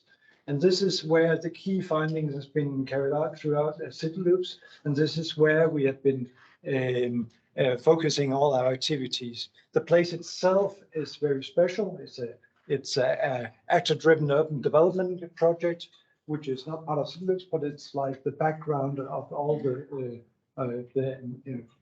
energy in the place. So we've been building on that one as well. The place itself is an old concrete factory, and the old concrete factory buildings are remaining there to a wide extent.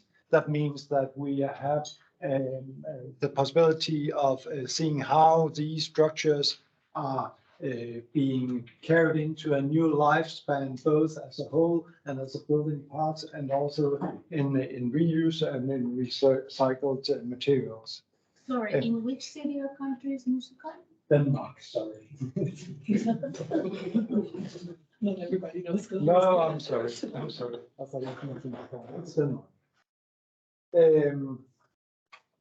As mentioned before, the whole area has been used for development projects. It's been used for test sites and building up knowledge when it comes to circular economy within the building sector. One of the key elements that we found in all these small projects where we have been trying to develop into a more sustainable circular economy is that the building complexity is too high in general. Whenever we build new buildings in Denmark as well as in other European countries, we have an extensive legislation you have to fulfill. That means that the way the building industry is trying to compile with this is by increasing complexity at a steady level in order to fulfill these legislations. And this complications or then this complexity is becoming an obstacle, a direct obstacle, especially when it's going towards a more circular economy. And why is that?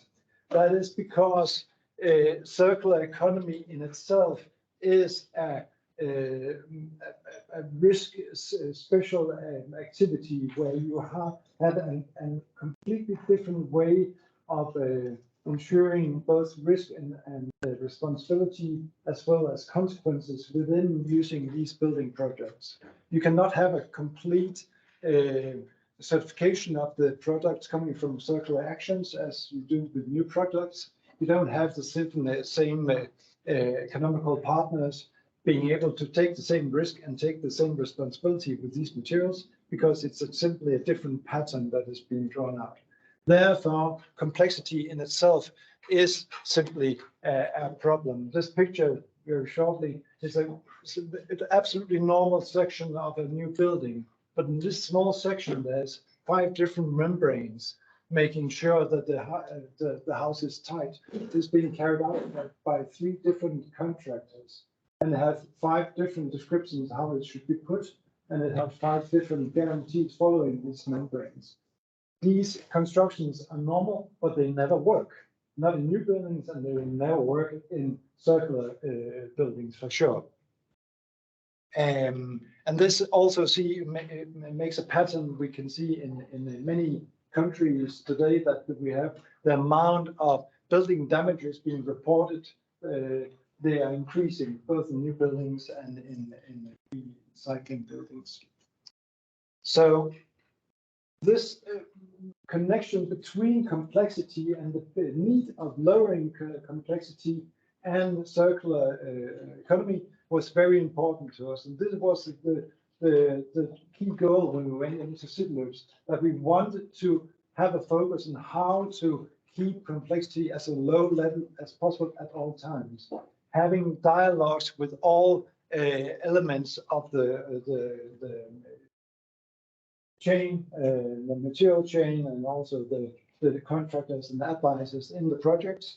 And the starting point was very, very simple, small projects. Here we are recycling concrete, being crushed on site and recycled on site.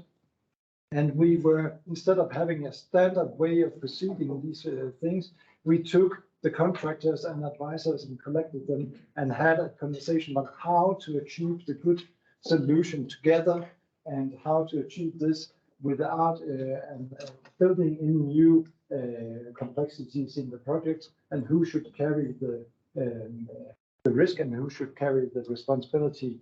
And again, if there would be a fail in these structures, this is the starting point again for us in Roskilde.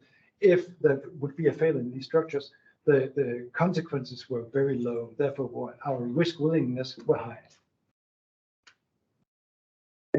This ended up in the first circular structures that we were feeding into circular city loops, where we had 100% of all materials being recycled locally and reused materials with a very, very significant lower carbon footprint and a complete cost that is equivalent to new buildings. This is a standard mentality in Denmark and in other countries that if we go towards a circular economy, it will be more expensive. This is what all contractors think. But we've shown several occasions this is not the case. And again, this way of thinking, taking complexity as a focal point, keeping a low complexity can only be achieved throughout these projects with a close dialogue with both the market and all involved parties. Therefore, we introduced risk mapping as a tool very early in the planning phases. And this helps us as both municipality builders as the private partners we're working with to keep this focus of lowering complexity at all points, because it's in all the those who participate in their interest to do this. We have first isolation of the risk, where we, in the early planning process, identify risk elements in conjunction with the other involved parties. We have early dialogues where we discuss how to deal with this risk element, how can it be solved with the capacity of everybody together. And again, through the building phase, we do the same thing. We keep this up very high in the agenda. That means at all meetings, we'll have one point in the meeting agenda where this topic is taken up and discussed. How are we doing with the risk mapping? How is there any new risks emerging? Is there any old risk that is developing in the wrong direction?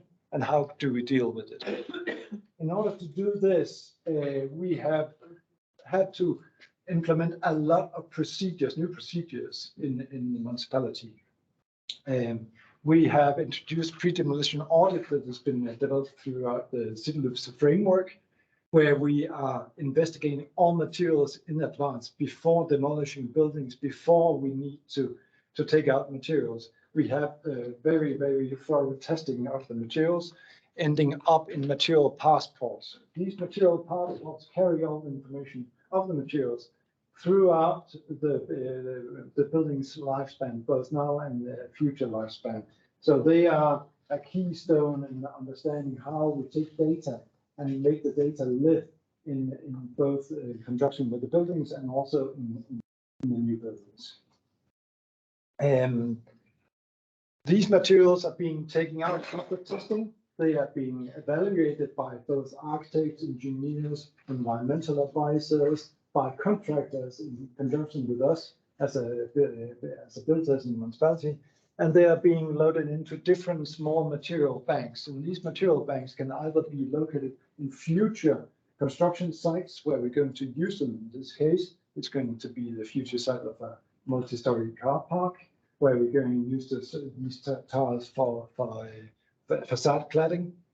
And in other cases, it could be in our virtual material bank, where we have like all the data being collected, so we can share it both with contractors in tendering situations and in procurement in general, and also with the other members of the municipality. And we are also calculating the CO2 in this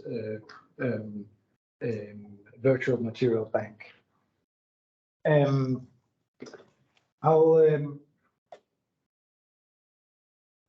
of the major things in keeping the complexity low is having the material in the first place.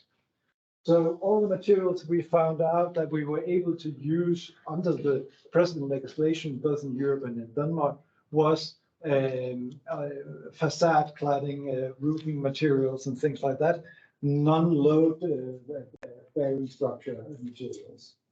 So very early on, we found out if we should move this transition, and if we should have a pick-up speed, it should have the capacity to onboard load-bearing structures. And therefore, we have started already now serious testings on load-bearing structures, where we are taking hollow core concrete slabs and testing them for taking them out of existing buildings, collecting them and testing them with the help of very good advisors and concrete manufacturers in Denmark. So we can take these hollow core slabs and put them into the market again, not under present legislation, but under local authority legislations. That means that we have a small there's a small hole in the legislation where we can take these hollow core elements in and rebuild them into our buildings as the time is right now. But in time, we would like to do that under the legislation. I mentioned the CO2 as a key motivating factor in the municipality, and as it is in many other places. We have developed very practical and low-key CO2 calculators that are able to absorb reused and recycled materials, so we can, in the early planning phases, make these calculations and use them as an argument in the policy making municipality as well. Lastly, I will have a short example of one of the projects that has been a demonstration project in CityLoops. This is again a car park in Musical in Roskilde, Denmark, where the structure itself has been made out of new materials, but they are we have recycled concrete in the foundations, and we also have a lot of other elements. I'll give a short explanation of what it is right now. The structure itself is designed for disassembly. That means that it has a demand of being able to be taken apart again after the end of lifespan and reused in other buildings. So that's another story. When we came to the site, we knew there was problems with the underground materials. There was pollution in the area, we knew that, but also we knew that there was underground concrete slabs laying there as a waste has been deposited there in the earlier many years ago. And that meant that we, in the procurement phase, in the tendering itself, knew that we had to start this risk dialogue with the contractors. You know, what are we going to do when we find these obstacles in the ground? And we came to a common agreement on how to deal with this. We gave a little bit of extra finances to making more robust procedures for the contractor. But also we agreed upon that if the obstacles were too big, we had to investigate this together on site. And it didn't take long before the amount of concrete coming out of the ground exceeded what the contractor was able to absorb in his process. So we went out there and had a look. We agreed upon that all concrete would be dug out of the ground and be placed outside the building site. And then we would crush it as a municipality. And when it was crushed, we contacted the contractor again and said, now all the concrete is crushed. You can take it back and put it as foundation works under the whole car park. And this resulted in a lower CO2 footprint, because we didn't have to take all concrete and take it away and replace it with virgin gravel from pits. And we also had a time that we kept the whole time frame of the building itself. So everybody was happy. And the rest of the materials, they were crushed as a mixed fraction and a coarse and a fine fraction as well. The coarse and the fine fraction was then used for recycling concrete on site for the whole foundation works, and also for the slabs being molded on the area. But that's again, the whole, this is most important because of the procedure, how we discuss these things with the contractor, how we develop the thoughts together, and through dialogue achieve these things. All surplus materials, of course, are being stored afterwards. That was a very, very short and very intense going through of 4 years of experiences in our projects in Roskilde.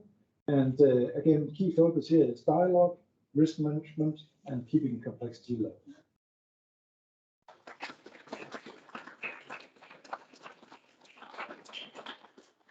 Thanks a lot, Klaus, for this feedback on the ground, from the ground.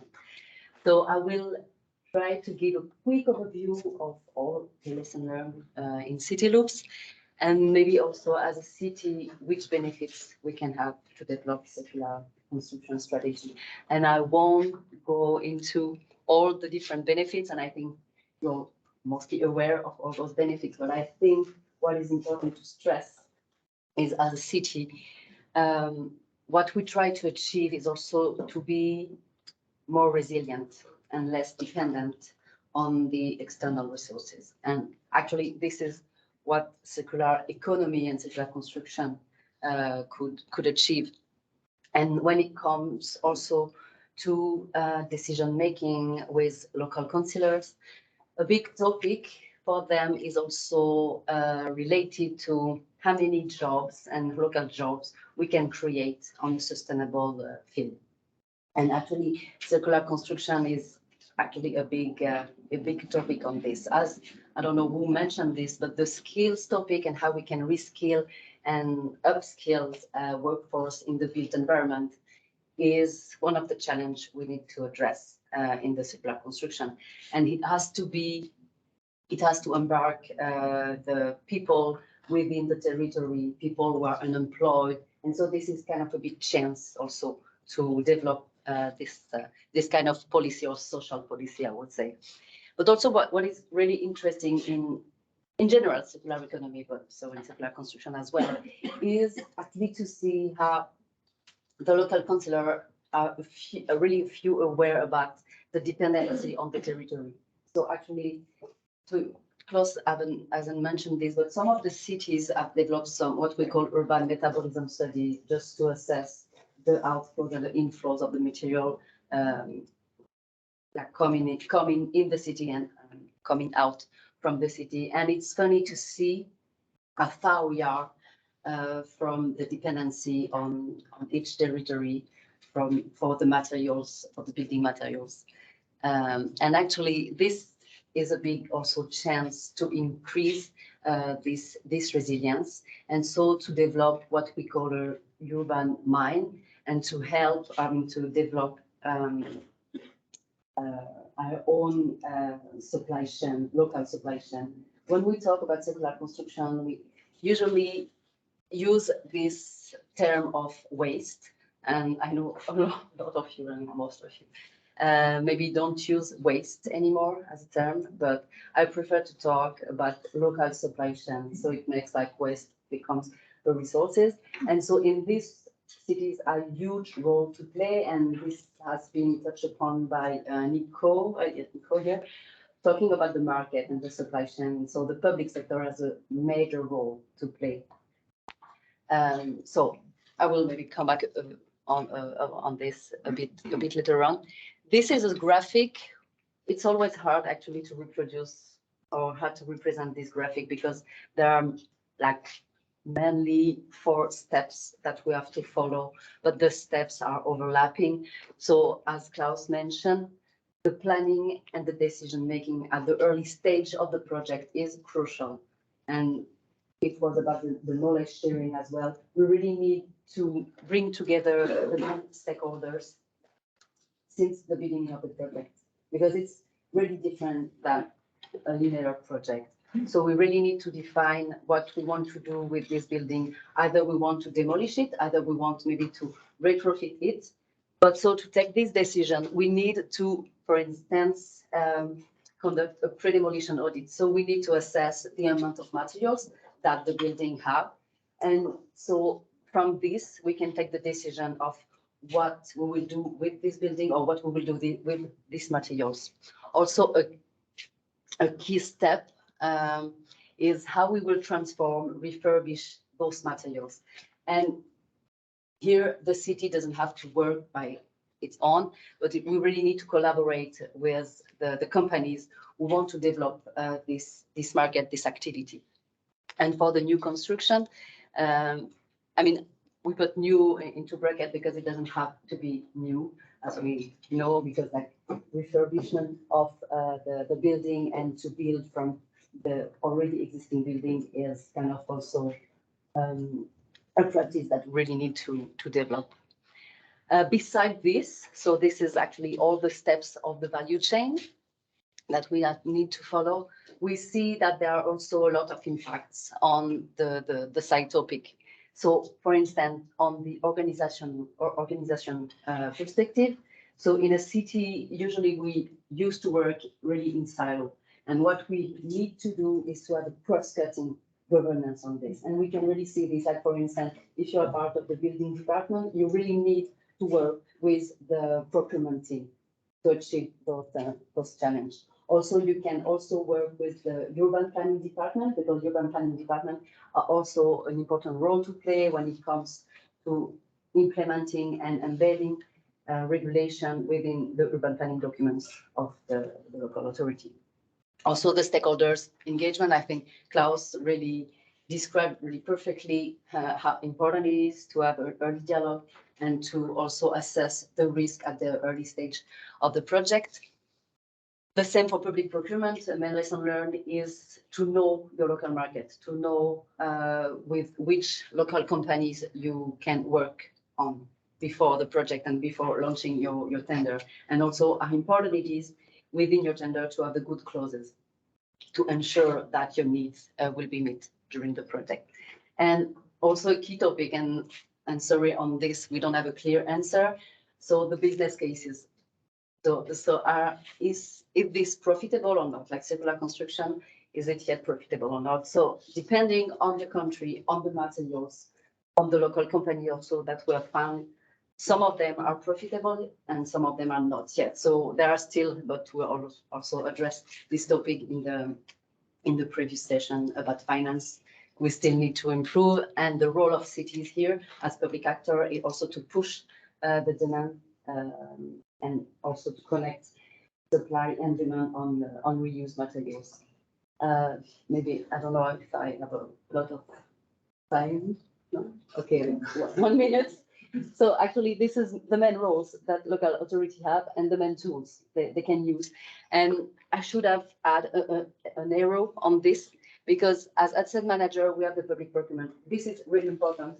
But if we want to increase the impact and if we want to play the role of gathering the different stakeholders and developing a local secondary material market, we need to activate different levers. And so this is a lever of local facilitator and network developer that is key. Actually, we can develop some training programs to help social housing companies, private developer, to develop their knowledge and develop their practice on circular construction. And also, but we already touched upon this topic, but the physical material bank and where we store and where we refurbish the material is definitely the key. I mean, I think it will be the shifting point, actually, when we will achieve this, when we will see some, or when we will find some land, and when we will allocate some lands to store the materials, refurbish them. Well, I think we will have done a big step on this. And I have to say, this is actually the major issue on this, because especially in urban territory, the land is pretty expensive. This is rare. And so most of the time we don't find those lands. So this is actually also some business model that we need to find with private company who want to work on this business. And also the digital marketplace. And one of the main lesson learned is don't develop, if you are a city and also if you are a company, don't develop this digital tool by your own. There are already a lot of digital marketplace that exist. So just plug in to an existing one. And as I already mentioned as well, and I think it will be the most impactful action, is as a urban planner, just embed some rules in your urban planning documents. And so circular construction can become a rule, and so the impact can be bigger. So it was just a short overview, sorry.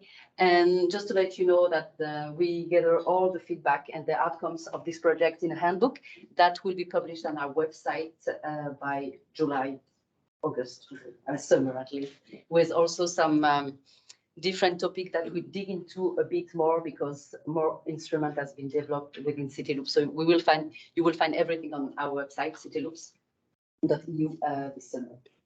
Thanks, and sorry.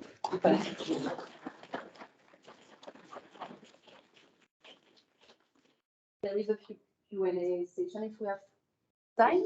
Yeah. Yes. You can come here. Yes, just maybe we asked if there's online question before, or I don't know. Oh, well, there's nothing here. Okay, yeah. You guys start? Yeah, sure. Yeah, sorry. So I'm not. I'm from Chile. Okay. So in Chile we have earthquakes. Yeah. And something I didn't hear, I'm not an expert in this sector, but something I didn't hear and I'm curious to ask is what about construction norms and permits? Because it's all very innovative, but you need to also, I imagine, progress and evolve in the norms and to make sure there are no risks. Yeah.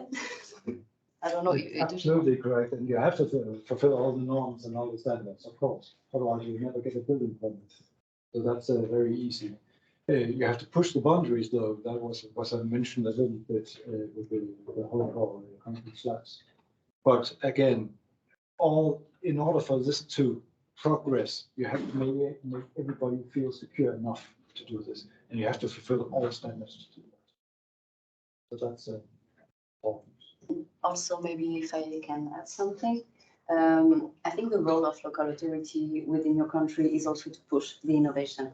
And so the regulation will follow as well. So it depends. Either you choose to follow the regulation, but the regulation is not innovative enough. Either you choose to show the path. And so, but the thing is, it takes more time, it takes more energy. But this is also, as I perceive, the role of local authorities to show the path also for innovation.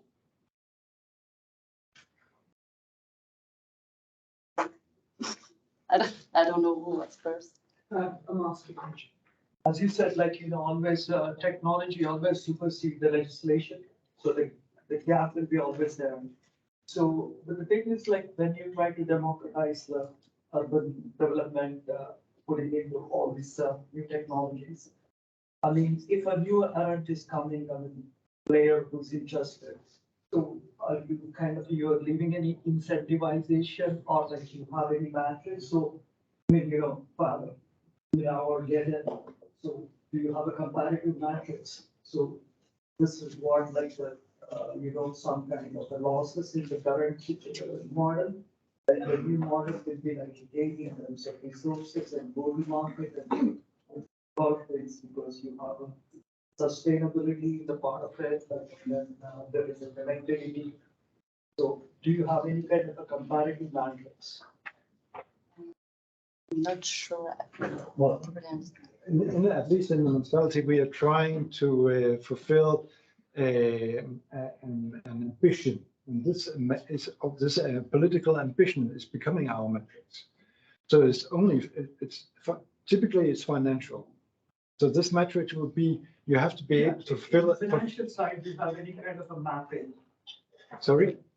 Do you have any financial thing like this is what the savings or like this? Yeah. What you have the mapping? We have knowledge and mapping for that. That's part of the Synloops project as well. So I'm an investor, so. Okay. How do you trigger it? I try to be devil's advocate. So. Well, then very shortly, I can say that one of the most important tools we're using here is in procurement, where we, instead of having bidding tenders with the lowest price, we go out with fixed price tenders. So that is that we go out and say, we have a certain amount of money. How high quality can we get for this money? And this quality in this case will be circular quality. So we're promoting circularity as a competing factor that within the same financial framework. Do you see variance with the geographies? As he said, like, the guy from Chile said, like, is there a lot of variance with the geographical, or it's almost the same? It's more or less the same, at least within Europe. I don't have any experience outside Europe, but within Europe, within the countries participating in Synloops, I feel it's more or less the same key elements moving and the same incentives we have to work with and the same financial tools. Maybe the main difference would be the market, if it like the readiness and the maturity of the market within the country. True. And we have observed that, like in the Northern Europe countries, like the market is more mature than in the South. So it depends actually maybe of the location of the country and the maturity, because you can find maybe more companies that are able to respond to the tenders in Denmark rather than in Spain, for instance. Good luck. Thank you. Can we set one question for the online audience? Yeah, we have a question here that are there any regulations that you found that are working against the circular development? I think there are a lot, but We can take a quick. I can, yeah. I can give you a practical example. I showed a picture of how we were recycling concrete. When this project started, the national legislation as well as European legislation had a limit of how high a percentage you can rebuild into new concrete of reused or recycled aggregates. There was 10% for the fine aggregates and 20% of the coarse.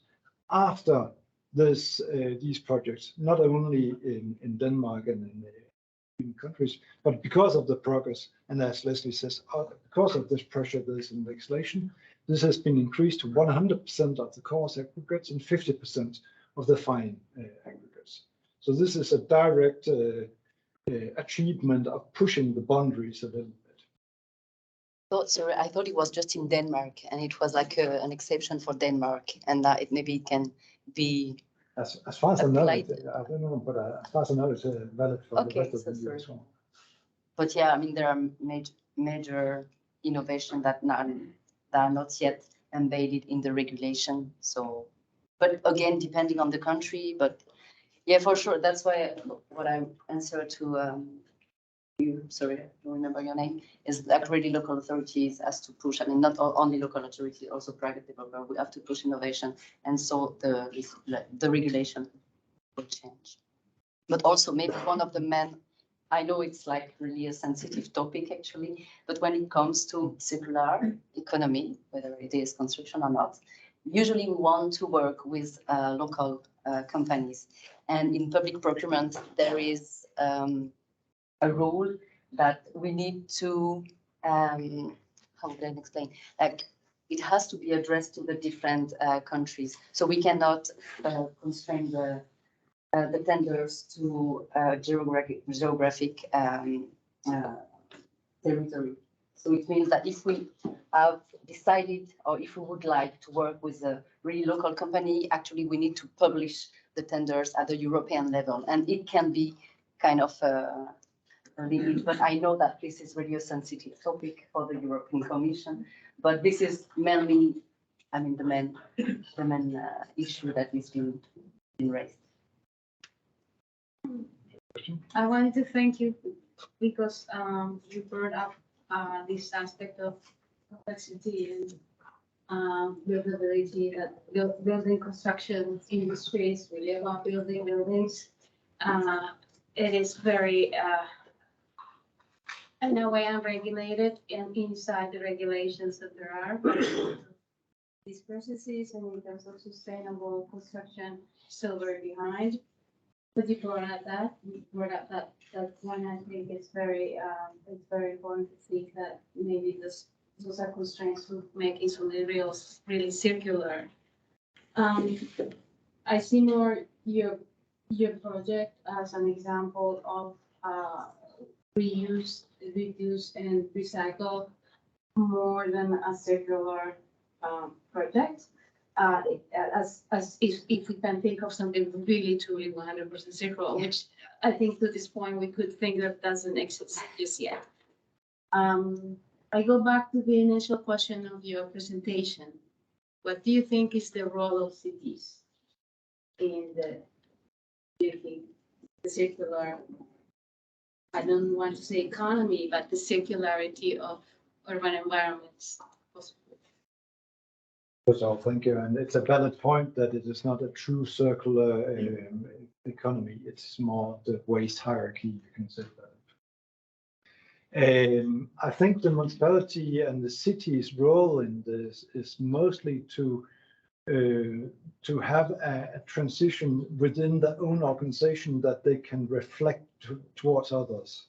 So we are inviting all other municipalities in Zealand, in the part of Denmark where Roskilde is situated, and we are having a collaboration with a lot of private partners and a lot of other companies who want to hear about our findings. What was our main obstacles and all these things. And that's our, at least for now, our main goal is to inspire to on a practical, very practical. And maybe to add this, on this, I think our role as also as economic developer is to develop tools that will help to build those local supply chain. So as I mentioned, the material bank or marketplace, whatever we call them, that would be crucial to have big market on secondary materials. I think this is definitely our role because we have a lever on the land actually, and to establish and to develop those physical material bank. So we need some space, and usually we have as city the control of the land. So it could be, it was just often example, but also like the training session we can develop to embark our different stakeholders with us. I think like we can show the path developing project on our own asset, but we can also act at a bigger scale with developing different tools. Great. I need to ask you to keep your question for the next session. We now have a small panel discussion on the question of how to replicate these types of solutions from one city to another city, but also the different markets.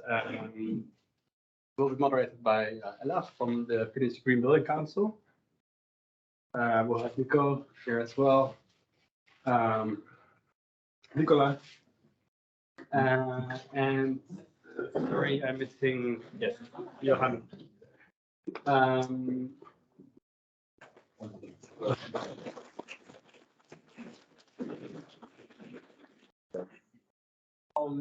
So if there's any questions during the panel discussion, I'm sure that you can raise your hand and address it to Ella, and maybe she can take up some questions also later, but I will leave the introduction to Ella. Thank you, and hi everybody. We're here to talk about the proven solutions that could be replicated. And first of all, I'd like to let you know who we have here. We have seen Klaus and Nico on stage before, but then we have Johanna here. She's a leading sustainability specialist, passionate about circularity and decarbonizing the built environment. She works at the Stora Enso now. Stora Enso, for those who don't know, is a wood material producer, big one in Finland and in Europe, all in all. And then we have Nikolai Jakobi here, a senior officer from ICAI, also been working as a researcher before with material flow analysis. So maybe some interesting points from that too. As a first question to actually all of you, about the proven solutions on circularity, we heard from Klaus so many proven solutions, but what do you think? The question is for all, but I think Klaus would go first about, I would like you to mention one or two most interesting solutions your organizations have already been doing, and also maybe already replicating or thinking of replicating. Klaus, would you go first? You can probably select from the selection you have already mentioned. Yeah, thank you very much. I think the most important part, I already touched the topic slightly in my talk, and this is when you go for secondary materials towards primary materials within the circular economy and all the circular building industry. And this is because the highest amount of CO2 is connected with load-bearing structures in buildings. And without being able to take that one and lifting it into this mentality, it's going to be difficult. So therefore, the key finding for us, as I've also mentioned, is that if we can reduce and reuse and recycle using the waste hierarchy as a mental framework for this, this has been very efficient within the municipality framework, at least, to keep this up high at the mind for everybody. So maintaining existing buildings on site and refurbishing them is a very proven solution. Good to hear. How about Nikolai? Yeah, maybe first of all, we from IKEA, we don't implement these solutions per se alone. So we need a lot of partners to actually do that. But maybe connecting to what you said, Klaus, is one solution. Material banks is, I think, one solution around the construction topic that I think is really impactful in bringing the information on secondary materials closer to the consumers, giving them reliability on what these materials are, etc. So I think that is a really good solution that we see more and more implemented in cities. Great. I think we're gonna talk about material bank later on, but Nico. Yes. I think what's a great example is one of the first projects that Metabolic worked on. It's called the Keuvel. It's a clean tech playground we made in Amsterdam over 10 years ago. And it was a very small scale experimental place where we could test urban mining, test urban agriculture, energy exchange, of the water systems.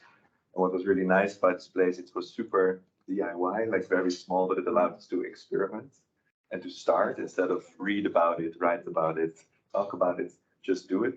And in the past 10 years, this place has been a great inspirer for people to see what circularity could look like in practice, but also a place where we could really measure the impact of actually doing these interventions.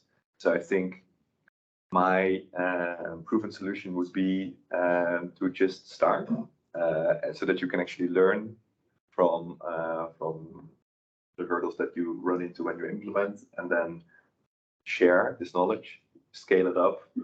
What we did, we used this knowledge and used it for a manifesto of Bijsloterham, which is a circular neighborhood in Amsterdam, of all the new area developments that Metabolic worked on, but also for tendering guidelines for the municipality of Amsterdam. We used the insights we now learned for both the analysis that we showed you this morning, but also for our policy advice. So two things: do it, learn from it, and then maybe a third, work on these long-term collaborative projects with people from different sectors so that you can also find each other when you run into these hurdles. Yeah, that's actually a very clear message to our audience. Johanna. Yes, so being a material supplier to built environments, so engineered wood elements basically, I would take two examples. So the structural elements, exactly as you said, they are the key from our perspective and very much looking into how to enable reusing of this. But engineered timber, mass timber solutions have been out there for 20 years, and we are still a niche, maybe 30 years, the oldest ones. So we are not getting them back yet. They are still in the buildings and well used, but we are planning for the future already and kind of figuring out how to influence the regulation, how to build capabilities of seeing that the structural element could actually go to be a structural element again. But two examples I would have, one from Gothenburg, and these are our customers. So we are the first part in the value chain, so I cannot take full credit. I can only say that we've been enabling them or being part of the consortiums. But in Gothenburg, there is a city has an area, they only did the land lease for 25 or 30 years. So the kind of who built the buildings there designed them from the beginning to be removable. So they are permanent buildings for 25 years, but they've been designed that they can be then detached and built again somewhere else. And in times of climate adaptation also, I thought that it was such a super interesting concept and idea, because then you have mass timber enables this, because you can actually take the parts or detach the parts and put them back together, even we're talking about the walls and roofs. So that's like one real building already there, and it's not the only one where this kind of rebuilding is designed from the beginning. But then another example from our side, we've been working with one big Danish real estate investor to have a design principle that is enabling the long use time. So exactly touching this, that the buildings that are built, they should serve a long time, and they should be designed from the beginning to be having multiple use cases, because that's what changes. So we have a building concept available for multi-use 7-story mass timber building, actually, that could the structure would allow it to be used as a business park or hotel or student accommodation. So that would be designed from the beginning, and it wouldn't be designed for the 25 years like or 50 years like the building permit is giving, but it's been designed for 100 and 150 years. Then what is limiting there is the LCA models don't really recognize all the benefits of it when it's designed for this kind of long term. But I think it is the key also for the future. And then now we need to figure out how to also enable all the existing buildings and utilizing those. Yeah, that's very important, like to have those impacts also now and or up and coming like 2 or 5 years. These are the crucial years now. Thinking about the marketplaces, and probably you're thinking about in Stora Enso taking back the materials from buildings that are now in use. You probably have heard about take-back services, reverse logistics, and of course those material banks are also, these are all linked together. What about your thoughts on these? Either of these or all of these? How is it working in Roskilde? Is Stora Enso interested? It's crucial to move into this area of take-back solutions, because that's where you merge a huge amount of knowledge from the producers, manufacturers, and those who need to build with materials. As I mentioned, our experience with the hollow core concrete elements was that we had to take the demolisher and put them together with the manufacturer of the concrete elements, so that they could talk together and find out how to take these out of the building in the right way without damaging them. And so they were a higher probability of being able to be reused. And also having them tested. It turned out they have testing facilities, this, like you probably know, in manufacturers, they have the best knowledge when it comes to testing these new materials. And if you test the old materials the same way, you gain confidence in the material, because they're fulfilling the same demands as if they were new. This is, I think that's a key element if, in successful take-back solutions. Yeah. I think in principle, just a quick comment on this. I think in principle, it is important to, when asking the question, which solution or all of them, is to ground all of the interventions in cities on circular economy within a wider vision or strategy, so that these interventions are not, kind of detached from a circular pathway, if you will. And that pathway should ideally should be oriented towards those circular strategies that have a higher circularity potential, and those are particularly the ones also that you mentioned that intensify the use of buildings and other assets that prolong lives and etc. And I think using that as orientation within a citywide strategy gives, some kind of direction to the interventions that are being set. Very good. The marketplaces and the kind of collection, it's not really there yet. But there are a few countries where wood waste, if I look at from my material perspective, in best cases, it's collected and it's made into particle board. In many cases and many countries, it unfortunately still goes for incineration. And we think that there could be even higher value. So particle board is a good start, but maybe there would be even higher value. So as it was in the earlier, that there is quite much downcycling, and we should really utilize the material on its highest value. But as this problem hasn't really been solved fully, we are at least in 2 different research consortiums, big ones actually on this one. So Wood Circles is EU Horizon funded, just starting now, and quite big and nice consortium to actually get something done. So I'm very much looking into these collaborations and consortiums, because those are so needed. Then in a smaller case, we are participating in a timber loop, which is like Austrian driven, but Central Europe focused. So it is a lot of work and research and connections that we need to make to get those marketplaces and get the kind of material streams optimized Yeah. and working. Yes, that's very true. Nico, would you have something? You did the materials part in the report, and there might be. I think it's really important to understand what problem you're solving with what solution. So I think the take-back guarantee is a very important mechanism because it forces us to design buildings differently and take back materials in 10, 15, 20 years for the certain days of runs, but then for the structural levels, maybe hopefully 150 years.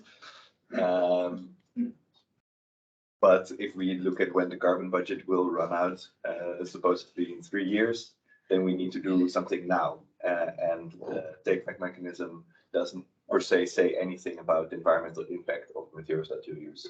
So I think having the take-back mechanisms is super important for future reusability. But right now, we also really need to have these conversations where producers from 50 years ago look at the materials they put into buildings and help us understand how can we take them out most effectively. But also, and that's the part feedback from Laudes, also really look at reskilling our labor force to be able to disassemble these buildings, educating our policymakers, but also the planning process to make sure that we can integrate these materials into the building process to reduce impact now. Those are two things that in the discussion, I think they're often mixed, but from a effect point of view are important to do both, but we have an understanding of what you focus on. Yeah. Take back. It's something that I'm twisting my mind. I'm challenging my team all the time because it's also, when I look into 2050 and Stora Enso has made a promise to be regenerative 2050, I'm also a bit worried that I can make the take back promise and put it in the contract, but as it doesn't tie the user, I believe that my material will be so valuable that I wouldn't get it back. I would need to buy it back. So I'm kind of looking at this, but it's so true that the whole take back and reuse, we just need to solve. Maybe I have an easy material on it, but this needs to work for all the materials. And I think also with the wood, it's interesting to think about composites because it can be as engineered wood can be in itself, but it can be used in a composite manner with concrete, which will make reuse a lot harder. And I'm also curious to see maybe for structural elements, the interaction with the user is not as impactful, but for instance, with more the interior walls, if a user starts drilling holes and making like a new door frame, yeah, you can take it back, but maybe the value for you is not as apparent as was in the beginning. I think those are very long-term trajectories. I'm very curious how your company will deal with that. Let's see what we come to. Yeah. There was a discussion, or this discussion actually has been about really the ownership and the markets, and they are really tied together in these take-back services and everything like that. But the third part of the report was financing. And since we have Klaus here and we have Nikolai here, about the financing, maybe barriers of cities. Is there some? What are they, and how could they be overcome? More from a macro perspective, maybe. Mainly, I think from a municipality perspective, it is important to have confidence in the solutions because we are a politically driven organization. The minute we are a politically driven organization, you have the funds are available to some extent, but you need to have some kind of security because we are working with the citizens' finances, basically. So we take it very seriously. So you have to build up confidence in the solution and the chosen projects where to investigate these things. But when this is happening, finances is generally not a problem. When it comes to the private sector, and if the risk willingness is lower because of the legislation as it is today. Responsibility is being placed in a very rigid way, at least in Denmark. So it's very hard to financially to guarantee your board that you're not going to suffer some kind of punishment if you're failing in this procedure. So That's one of the main reasons why the public sector is needed to drive this transition as well.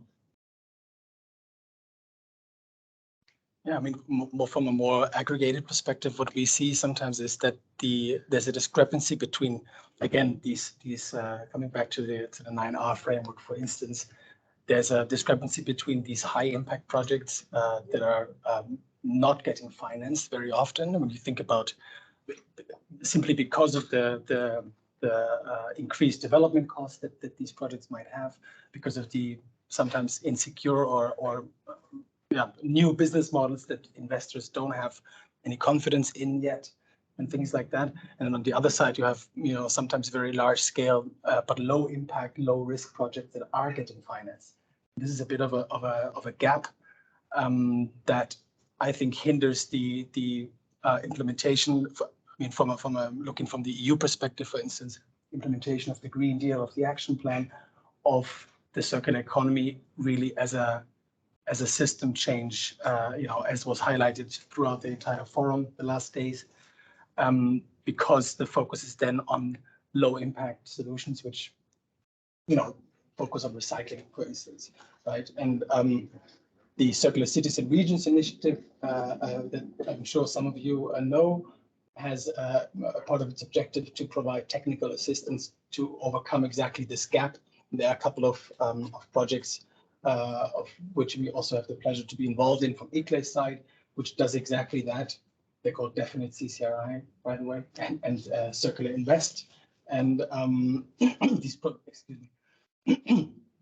these projects focus on exactly that, providing technical assistance to cities and their project development teams on looking at the technology performance of the solutions proposed, on making sure that there's a proper impact potential assessment, and basically bringing that to financiers and closing that gap and basically covering those development costs that cities otherwise would have to cover themselves. So that's one angle to look at this. Yeah, it is. And what you mentioned about the how we have started looking at and also financing the development projects for circular economy, it was really like an eye-opening for me. I've been working with the circular economy for 2 years, like every day now, but it was still really eye-opening yesterday at the main session about we started to see circular economy first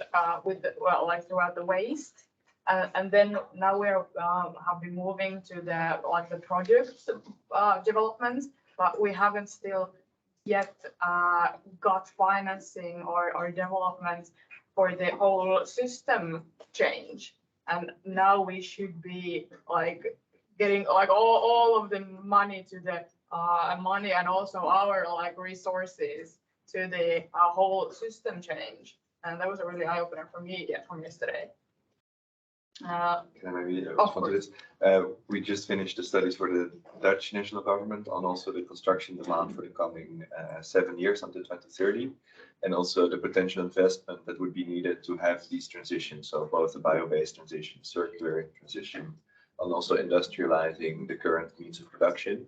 And based on this also financial analysis, what we could really see is that in the long run, so in 2030, when you take the cumulative investment and compare it to what a business as usual scenario would look like, we're not spending more money. It's really about getting over that first investment bump to make sure that this economy is up and running. And I think there, city governments play a crucial role to have these public-private partnerships to de-risk some of these larger investments that companies have to make to really reach these targets, because this overall reduction in financial investment is great, of course, from a financial point of view, but it doesn't even take into consideration the environmental costs. So the eco costs that we have saved can also translate into euros. It's a bit of a dubious practice, but there's a lot of potential there. And I think having these, having the public-private partnerships in getting over this hump is essential, because in the long run it will mean also economic prosperity from everyone. Yeah, as the Vice President of the European Investment Bank said yesterday, that actually circularity projects are less risky and also cheaper than the linear projects. So like, where is the bump actually? Maybe we have a few more minutes left. Maybe if there's some questions still from people in the audience, we can. I'm sure you have some. Right. Hey, I'm from Switzerland, and we currently have the problem of storing the reused elements. And since you are all thinking about the processes, and what do you think, who should it be that is taking the role of storing the things? Because we're currently debating whether it should be public cities, should it come from private, should it be a product as a service that is, as you said, you're taking back anyway, you need to take care of the storage. What's your opinion on that? Sorry, can I ask you if you can repeat the question so people online can also hear it? Yeah. There's a question about the storing problem of the reused elements or elements that will be reused, and who would take the role or who should take the role. I think, Laudes, you kind of touched on that on your presentation. It's an absolutely valid point, and it is being debated right now. Nobody has the solution for this. Because again, when you go to the private sector, what are the incentives for them to store a huge amount of elements that could be maybe reused, maybe resold, paying for the facilities and the storage for this, and taking a risk for these things if you have elements that will never be reused? On the other hand, is this the role of the public sector to go in and work as a market driver for reusing things? So there's pros and cons in each way. I think there has to be a collaboration. I think there has to be facilities for physically, as Leslie mentioned, it's crucial to have physical storing capacity. But it can either be associated with big building projects, so there are temporary storage facilities where you can accumulate material for a certain time, like a year or 2 years, or it should be a market-driven storage that might be facilitated by public sector, but it should be commercially driven by the way the flow is within the marketplace. Can I add a comment to this? An example from Oslo. We have used on several projects, and we found out that actually, if we store the material more than 3 months, it's not commercially viable because of the logistics and all that. So now what we're trying to do is how we can map the materials before they are disassembled. So actually, you make them available 3 years beforehand. You can include them into the design phase. And actually you shorten the period, you can plan it, and then you have a commercially available, viable product. Because otherwise the logistics, that is the biggest barrier in circular economy, reusing materials. Yeah. So we have to be able to like predict the materials like years before they are coming like to market, to say. And that's actually a great question and a whole other discussion about data sharing and data collection in the first place. All right. Yes. I was just going to say, like the Oslo project, I worked on the Olympic Games in 2012, and that was, you were saying about the hierarchy, waste hierarchy being a sort of a way of thinking about circular economy. There, all the materials known about what was coming down the line could then be incorporated into buildings that were all being planned at the same time. So what I would say is, to get to that same scale, it always has to be in a municipality. It has to be at that level. It can't be a private company doing it because it's not commercially viable. It has to be the city. But that's just my. So cities have taken the role, but this may be like a temporary situation. I just want to comment a little bit on it. I'm absolutely agreeing on this, that these virtual material banks, that existing building mass is also being able to be perceived as, is very, very important for seen from the municipality. We are having demands for new buildings to come with information models, BIM models, with all the informations in advance. So we know exactly which amount of materials are situated where in the building and how to take them out, and is there any chemical hazardous compounds in them and things like that. So we know for the future how to use them. And also, most importantly, we have a lifespan expectancy on the different materials, so we can plan, because this is crucial seen from our perspective. The planning, the time consumption of predicting these things with some accuracy is very, very difficult. And I know that Metabolic has been doing great work with the material banks idea, but we'll probably get to that in another conversation. Questions in the chat, maybe? Good here. All right. I have one like very practical question. There were like a lot of projects named. After the session, we would like to have like the specific names of these projects and also where you're referring to. But that's just administrative comments. My name is Omid. I'm from IFC World Bank. This is fascinating. Maybe mainly the work that you have done on city level. One question I have: if you look at this room here, right? If you want to demolish this building and you want to take these wires and these all the pieces back, right? In United States, the way that they demolish the building is you have everything in place and they bring something and just clear everything and dump it into the dump site, right? A lot of these things are valuable, but taking them apart takes a lot of time, and it means that there's a labor cost. The labor cost can be higher than the virgin materials, right?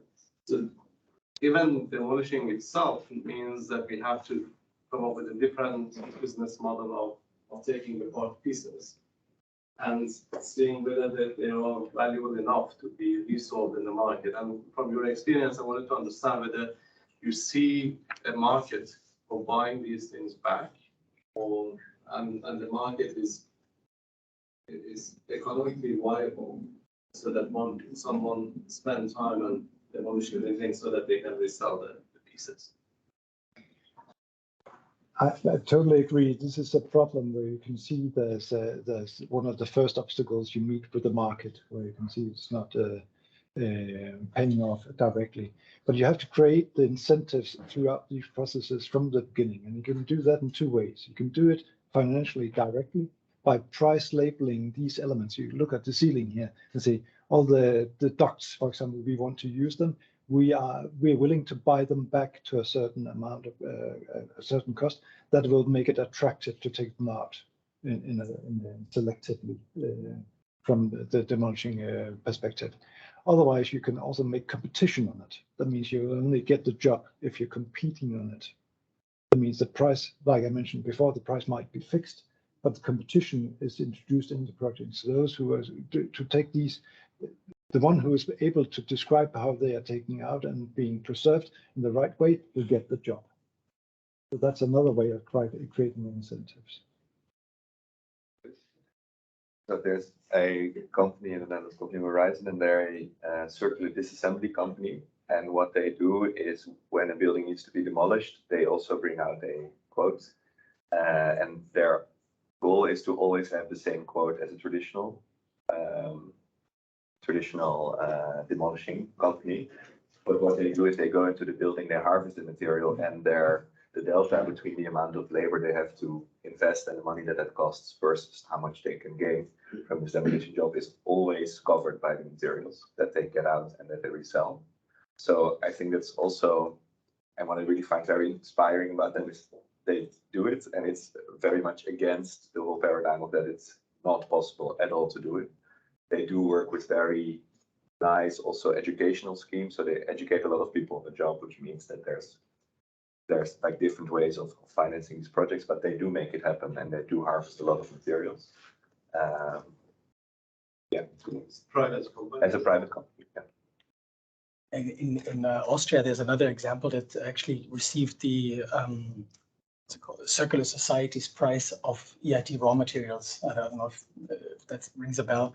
That does exactly that as well. They offer an integrated service to basically categorize the materials in a building that's about to be demolished.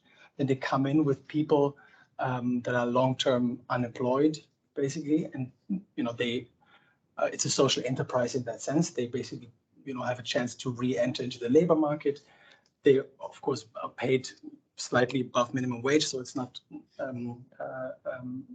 it's a win-win for them and also for the company.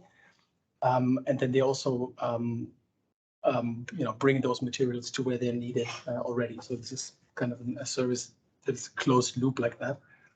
But I would also argue in principle that that we need to find ways to internalize these external costs and externalities when thinking about this building topic in general. And I know this is, of course, a big topic and a little bit idealistic, but I think there are promising approaches to do that, to basically start building an alternative narrative to that same argument that is always saying, okay, it's not profitable, we don't do it, right? This is the always the knockdown argument to anything impactful for the environment and for people. So just to bring that on the table. And that's why I found in the earlier session when there was this like look at the building or the layers, because there is a different lifetime of the different layers and the depreciation value that was earlier shown. So I think that's also one key into this, solving this puzzle of looking the different and making it more visible that, okay, how can you use which elements are there for decades, like the walls, or which are there for 10 years or 20 years. And then, but all of those still have a value, but it's also how do we connect these different layers and look the value and depreciation on a layer level, not on the whole building level. I think it was super interesting from the report. Okay, I think we have one final question before we have to wrap up. I think we have. It's more a comment to it and also experience. Now we just mapped the building in Oslo and we found out that the glass was much better to use, but the aluminium profile was much better from the environment.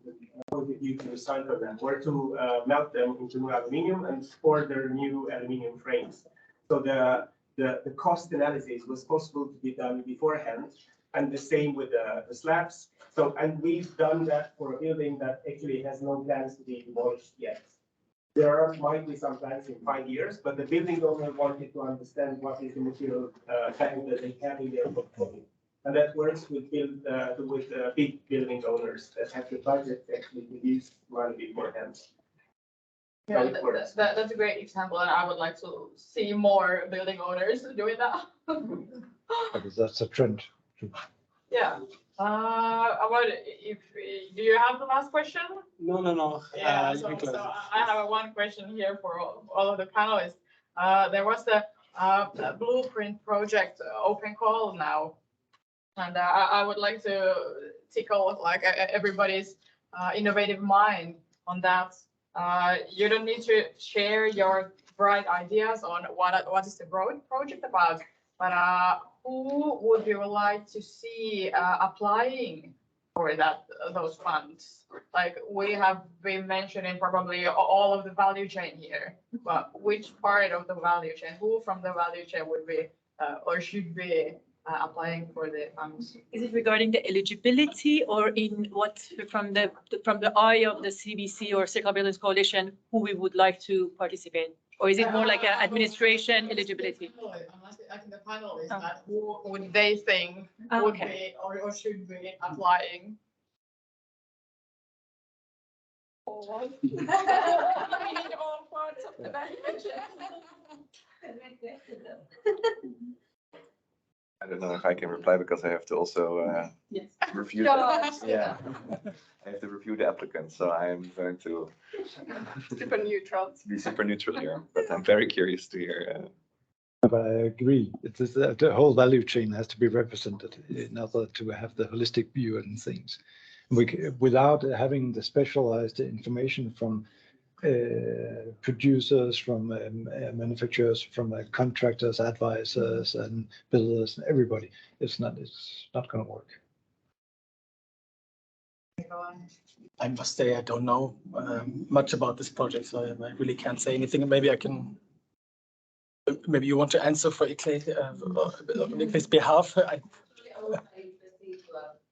Either a public authority or a private one. I like the question about the legal matter. Who is supposed to be in charge of this? And I think a project like this involving the public sector will be really nice in the material supply chain topic. And I'm a bit obsessed about this, about the Yeah, well, all of these three answers, I think they highlight the need for collaboration now, and that is the key for the whole circular economy to even work at the first place. And this is probably a good way to end our panel discussion. Thank you so much.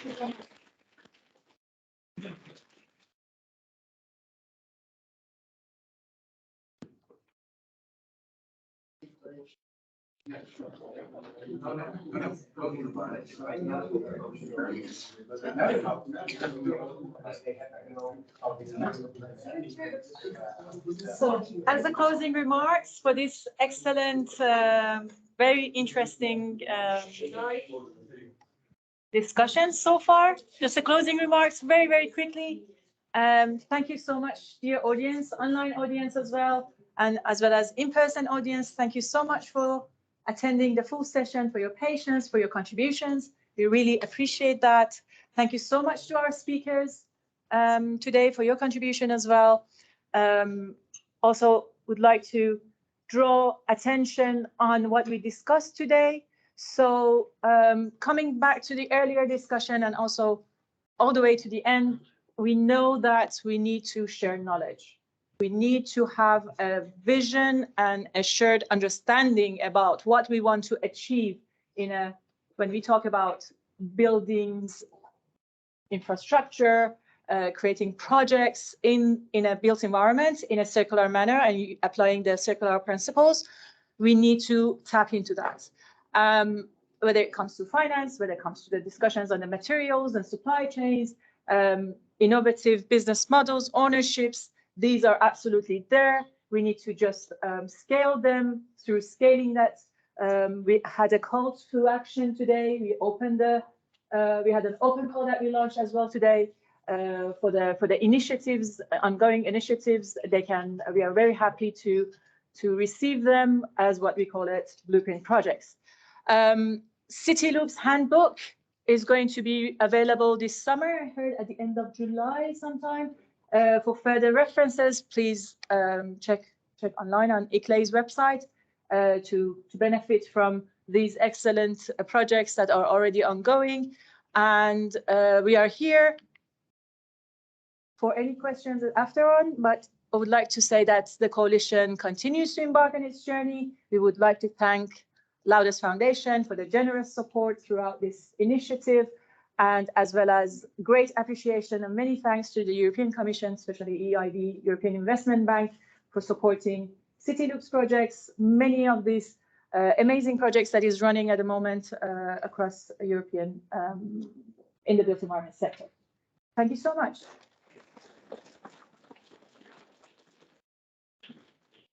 If anyone wants a presentation, you just come to me and I'll do your contact details and I'll give you a share. And the report is also available online for your download on the website. And for the interested built environment experts, we have another session about our shared understanding about the built environment, which is going to run after this. Thank you. Thank you. Thank you.